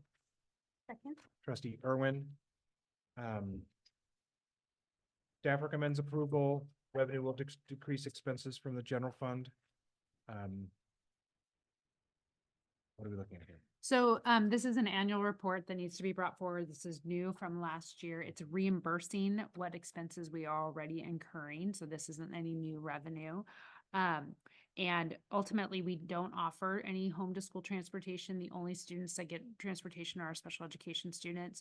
We would be required to provide transportation for a child that is qualified as experiencing homelessness. We don't have anybody in that situation right now that we're needing to transport, but we do have special education students that we are. So this helps us out, but it doesn't cover all the costs. Any other questions or discussion on this item? All those in favor? Aye. Any opposed? The Kentfield School District Transportation Plan is adopted as presented. Item 2A, going into policy. 2A, action review and approve board policy 0460, local account control and accountability plan for a second reading. Looking for a motion. So moved. Trustee Joseph, looking for a second. Second. Trustee Irwin, discussion? This is the same policy that we looked at last month, no changes made. And again, this is, all these policies that you're going to see, we'll talk a little bit about the TK one, but all these policies are policies that were reviewed with the policy committee, and they align with the education code and with the CSBA. Okay. And no changes from the last meeting. Any questions or discussion? All those in favor? Aye. Any opposed? The board policy 0460 is adopted as presented. Item 2B, review and approve administrative regulation 0460 Local Account Control and Accountability Plan, second reading. Looking for a motion. So moved. Trustee Joseph, looking for a second. Second. Trustee Irwin, this is the administrative regulation to go alongside the board policy. Any questions or items of discussion? All those in favor? Aye. Any opposed? The board, oh no, the administrative regulation is adopted as presented. AR 0460. Item C, review and approve AR 1220 Citizen Advisory Committee, second reading. Looking for a motion. So moved. Trustee Joseph, looking for a second. Second. Trustee Irwin. Any discussion? All those in favor? Aye. Any opposed? The AR 1220 is adopted as presented. Item D, review and approve Board Policy 3400, Management of District Assets and Accounts, for a second reading. Looking for a motion. So moved. Trustee Joseph, looking for a second. Second. Trustee Irwin, any discussion? Nope. All those in favor? Aye. Any opposed? Board Policy 3400 is adopted as presented. Item E, review and approve AR 3400, Management of District Assets and Accounts, for a second reading. Looking for a motion. So moved. Trustee Joseph, looking for a second. Second. Trustee Irwin, this is the accompanying AR for the board policy of 3400. Any discussion? All those in favor? Aye. Any opposed? The AR 3400 is adopted as presented. Item F, review and approve board policy BP 0500, accountability, for a second reading. Looking for a motion. So moved. Trustee Joseph, looking for a second. Second. Trustee Irwin, any discussion? All those in favor? Aye. Any opposed? Board policy 0500, accountability, is adopted as presented. Item G, review and approve board policy 0520, intervention in underperforming schools, for a second reading. Looking for a motion. So moved. Trustee Joseph, looking for a second. Second. Trustee Irwin, any discussion? No. All those in favor? Aye. Any opposed? BP 0520 is adopted as presented. Item H, with regard to action item of removing board policy BP 6170.1, transitional kindergarten, for review and revision. Looking for a motion. So moved. Trustee Joseph, looking for a second. Second. Trustee Irwin, discussion. So this board policy is being brought forward to be removed from our policies, mainly because the education code is changing, legislation is changing related to this new grade level. And due to that, instead of asking you to make some current adjustments, we're asking that it be removed so that it doesn't bring confusion to our community. And we did talk to legal about this, and they guided us in this route as well. This is for a second reading? No, it doesn't, it just needs. This is to remove it, okay. Take a vote Got to remove it. Okay, any discussion? I appreciate the policy committee flagging this and bringing this up, but it doesn't make any sense to have outdated policies that they're not helping our students, so. Yeah. All those in favor? Aye. Any opposed? Board policy 6170 is removed as proposed. Board meeting highlights. I mean, I think that we got a specific request, or a request from the board to make sure we're highlighting the counseling resources that are so amazing and so available and so great and in such dire need for our students and our community. So I would be remiss in not highlighting those great resources somehow. Just Kent is a distinguished school. Yeah, it's Yeah, huge. I know, Right? it's a big So honor. It really is so- huge. Everyone should know that. And I think that Warren and Grant made the very important point that it's Kent's success building on the hard work at Base as well. So we should highlight that. Enjoyed hearing about the connections made with the author visit. Yeah. That was really moving. I mean, I very had moving. tears in my eyes Yeah. as I'm hearing the stories. So, I think it's really great to hear what we're providing the kids is not just, math and reading and Right. science, but also these human connections and support in the areas that they need it. And the importance of literacy and reading in making that Mhm. possible for them. Yeah, for sure. Future agenda items? We're in March, April. The data report. Data report in Yes, April. that's right, That'll be a big yes. one. And the board has questions that they've provided. I have a number of questions. that they've Oh, that's in the document that got circulated. Mhm. Yes, yes. That's good. Yeah. So, yeah, so I'm looking forward to that report. And we also, I don't think it will be until May, but we do have Youth Truth coming to give an update on the Youth Truth results. Oh, And We good. had great participation from our community. And so I'm looking forward to seeing those results.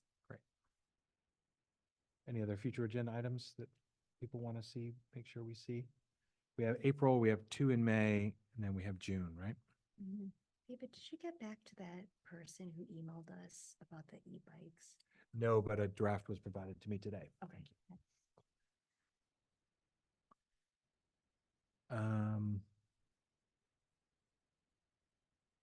I can't think of any other future agenda items. We can discuss That it. will be a long presentation. That will be a Next big, month. we're working on it tomorrow as an admin team. It's what our admin meeting will be on. But I'm anticipating it to be pretty comprehensive because it's going to be comparison data of the map assessment. It's also going to be updates on intervention data and enhancement data, what we're seeing with our kids. And thinking about what services we want to maintain, adjust, and what have you. So I think it'll be a really good presentation. And I really appreciated what Maria said about the EL services and that taking the LPAC test Yeah. and just the seriousness. That's right. I think Yvonne McCord has done a spectacular job as the EL reading intervention support teacher. And for her to kind of make that visible for kids, I think is really good. Just for that they have an understanding. They can understand that. And so I think her really kind of bringing that to the fore for them is a really good thing. Right. And it provides a better picture of where they stand, right? Exactly. Which is what we all want. Mm-hmm. Kari, any reports from your grades or committees or events? I don't think I have anything to report. Well, I don't have anything to report from third or TK. We have had a couple of communications meetings and kind of looking at some potential website platforms, setting up a demo for Beth to get in and play around with. And so Benny, any grade reports or committee reports? No grade reports. I think our Sacramento trip, I was think that? was before that. That was before the last one. Oh, okay, so I already shared that, but that was, I'll share it again. No, That- you guys went on the 14th. Oh, yeah, on the Right after 14th. that. Oh, okay, yeah. Remember, we went on Our, offense. That was my- Oh, that was Those the before day the after the workshop, meeting. Oh, yes, what it was. It was the day after, yeah, that's right, Oh, day yeah, after the before the board meeting. workshop. So, got to visit Sacramento, for the first time, and, you get a sense of how state government works. We got to meet with our state senator, a bunch of different, there's a whole bunch of different types of groups, people that work for the state, people that advise the state. We learned a lot about the budget and the challenges that California is facing. And it was kind of like the story behind the story a little bit. So you got to hear a little bit more context. So I thought it was fascinating. It was a great trip. And then also just hearing, because we were in the room with a bunch of other schools as well, hearing their challenges. You hear a lot of common themes. And so, yeah, I thought it was great. Yeah. We had a very interesting presentation from the nutrition people. Yeah. About food for all. Okay. Really Yeah. fascinating to hear. Yeah. From their perspective, as well as hear the perspective from the other people in the room. All the same challenges of food and waste and packaging and all kinds of things that we hear. Wow. But on the flip side of that, like, it was astounding how many meals that they serve across the state. Yeah. Right. Wow. And you're like, wow, like, okay. Like, so I think we've had some challenges with it.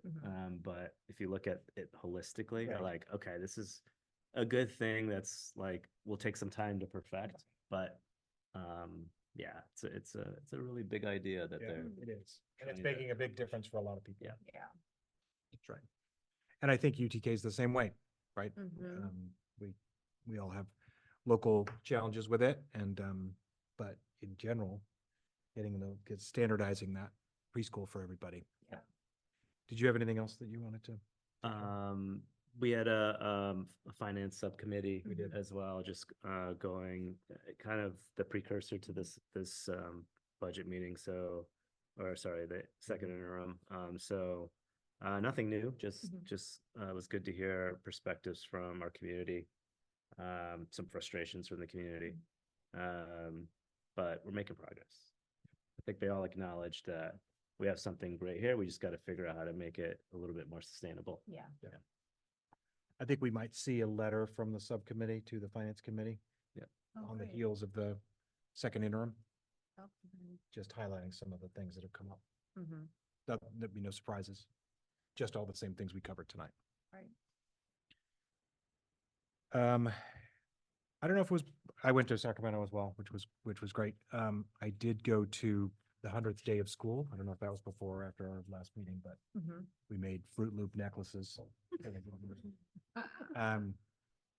You know, it was great. It was, you see a lot of the joy that these kids have by being in school. And then you see the small group work that the paraprofessional and the teacher are doing in the classroom. And really, you also, in the younger grades, it's because it's true in every grade, but I've been doing with these younger grades for a long time. The diversity of their focus, interest, you know, capacity, not capacity, focus on a particular part of a task. You know, it really takes a very special capability of a professional educator to get all that across to 21 first graders successfully in an hour.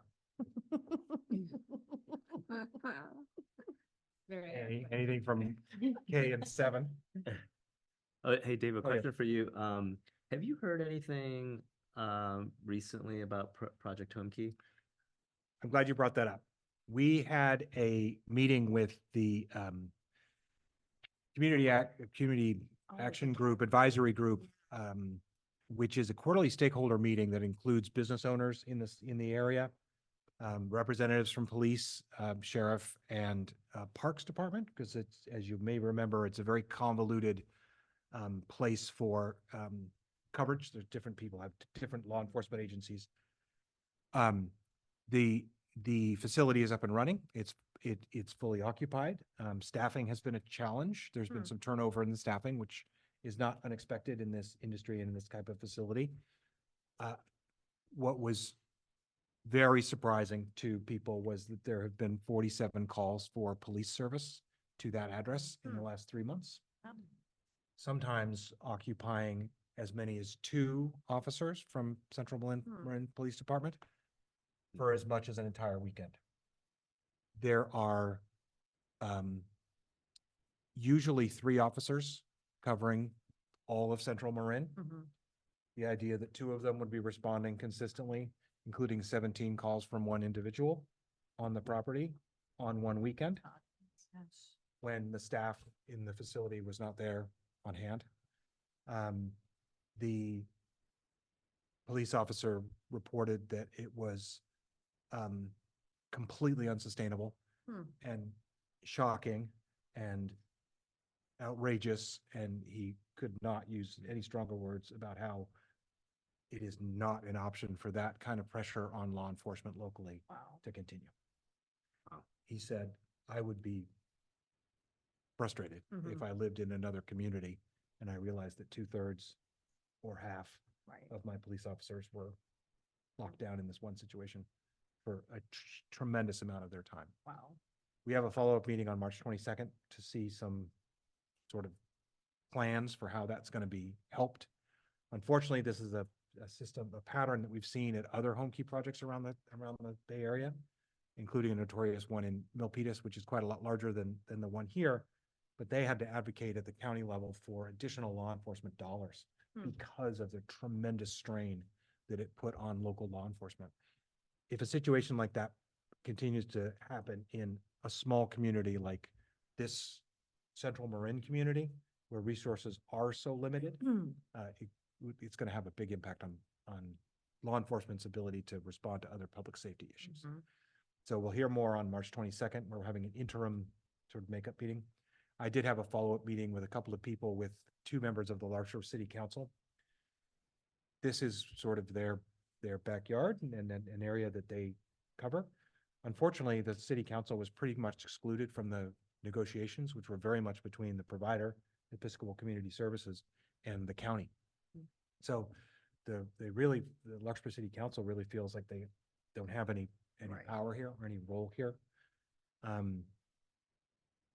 wanted to follow up on another topic that came to the attention of this board. There was 2 4th graders riding home from Basich that felt uncomfortable after an interaction that took place at the park right next to 1251. Really? On a Wednesday afternoon when they were riding home during the daylight hours. The 2 kids reported to their parents, who then reported to the police, that they felt uncomfortable. There were words exchanged and then a physical approach that made them feel uncomfortable. This happened the day before the meeting that I had with the public safety group. We heard from the parents. We've reached back out to them. ECS hired a security guard who's on site now 7:30 to 4:30 every day, walking the perimeter and checking out inside and so on and so forth. People who have buildings and businesses in that area report seeing this person on property. It's unclear how long that person's going to stay there. The concerned parents brought up questions about the crossing guard that was removed from that location, the lack of a exterior presence, and a seemingly unchanged public safety environment where they felt like more presence was merited. So we've stayed in close contact with ECS, the operators, as well as this public safety subcommittee in this group, and we'll have more to report after March 22nd.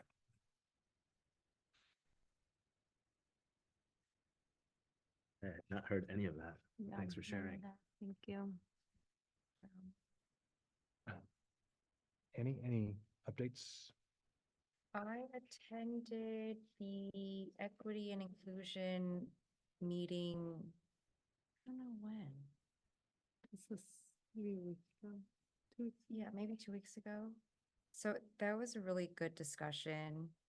And there were 3 students there that it is really nice hearing from students, like directly from them.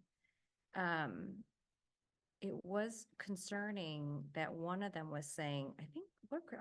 I don't know what grade. 8th grade. 8th grade. All 3 of them are 8th graders. Okay, so there are 3 8th graders there. And then one female student was saying that there's like an 8th grade, another 8th grade student that, like, you know, we'll say the N word, you know, it's like it seems like a common thing. And so, I mean, it's just terrible that our students are dealing with this. But I know it doesn't just happen. I mean, I know it's a nationwide problem. But it's just, you know, very disappointing. So, but I mean, Raquel and I talked about it afterwards. But that's a really good committee. It's yeah. It's really good. It's really good. I know really you've been enjoyed going. it. Yeah. But yeah. I will say, you know, Mhm. kind of to add on to that, we have heard some positive things from those kids in that committee, though. That's good. You know, was it Grant or was it you who had us do the thing with, like, if it was a plant, you know, how far would we be to where we want to be? And and out of 10, you know, the kids said maybe 6, and the adults were saying 3. And so the kids had us, you know, much further, because they felt like the adults are behind them. A lot of the kids are now behind them. I think especially with SLAM, that they felt like people cared and were paying attention. Right. And that in and of itself makes a huge difference. So I have heard positive things as well. You know, I don't know, Raquel, you're always there. Yeah. Have any? I mean, I guess first and foremost, I think Maria and Grant have really taken the lead with this group, and I think they're doing a fabulous job facilitating and really keeping us action oriented, which is really, really beneficial. And I think the to me, what's really important is that we're able to hear what's coming from our students and reacting in a way of like taking it in, trying to think about what we can do as a system back at our school sites to help continue to interrupt the behaviors that we're hearing about. And you hear from both Grant and Maria, and then also, the counseling teams that spoke today and just all the different supports that they're providing. And I do feel like we as a system do a lot. And, unfortunately, I think that kids have been exposed to things in today's era that's just that there's this desensitized to some of the language that they use, and that what they need is their peer to stand up and say something about it. And I think that's happening, and that's what we want to see happen, and for it to happen more and more. And, Grant gave the example about that communication he put out related to the hate speech and the information about the anonymous social media handles, and that parents now had something more than just a rumor, like they actually had what the handle was, so they could then take that and look at their child's stuff and see it was there. Right. And so now what do I do as a parent? I take it off and I have a conversation. And so, and that's one more person that's engaged in the conversation. Right. So I think we're making strides, but I think there's a lot more work to be done.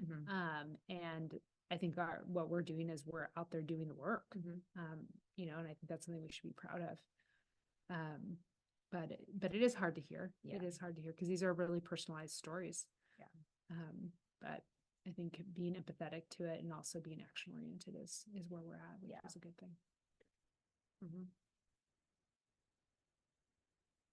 Pertinent dates looking forward. There's a lot going on.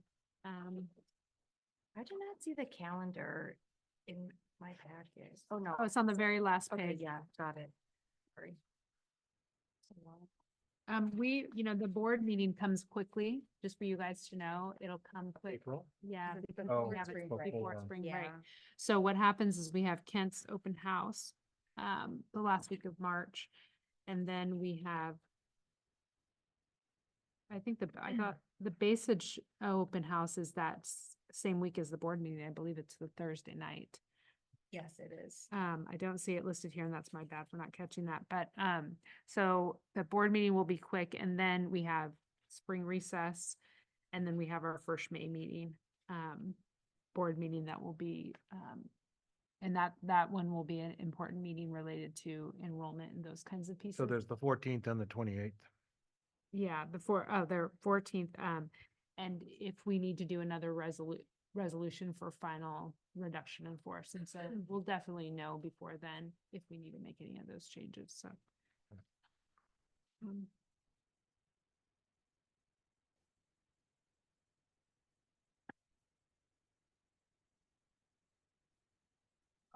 We're already talking about April. I know. I can't believe next month is April.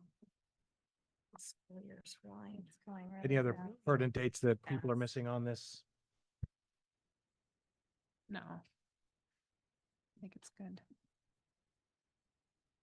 Do we have someone attending the March's DLAC meeting? Date is it? March 26th. Signed up for one of them. I can't remember which one. I can pull it up real quick and find Okay. out before we close. Might be March, actually.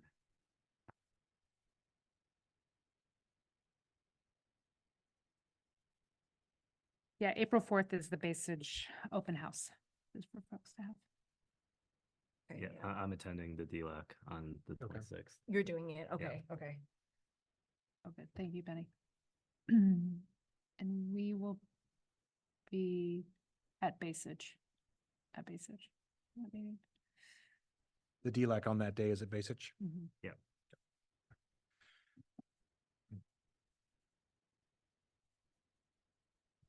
So debriefing the meeting, I thought it was a good meeting. I always appreciate the educational showcases. I know it's a lot to hear in almost an hour of that information, but I think that's the coming to fruition of all the work that we do in terms of having good facilities and hiring good people and having good admin and having good policies and LCAP and missions and all kinds of things. So I always appreciate that. Yeah. I know they're loved.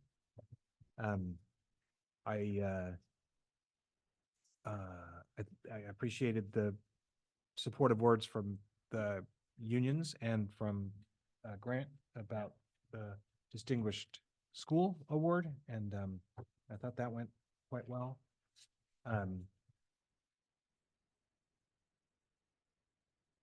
I could have had a better transition away from my doom and gloom message about the hate speech.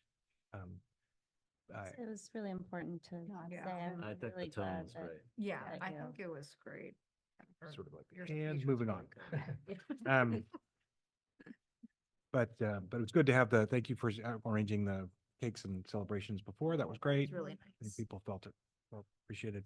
And, Kespa saying that they felt heard. Yeah. When she first came, started presenting to us, they felt like they'd been in the wilderness for a long time. And she really conveyed tonight that she felt that. So I'll then take that as a win. Yeah. Any other reflections on our meeting? It was a great meeting. Okay. Adjourning as of 8:30.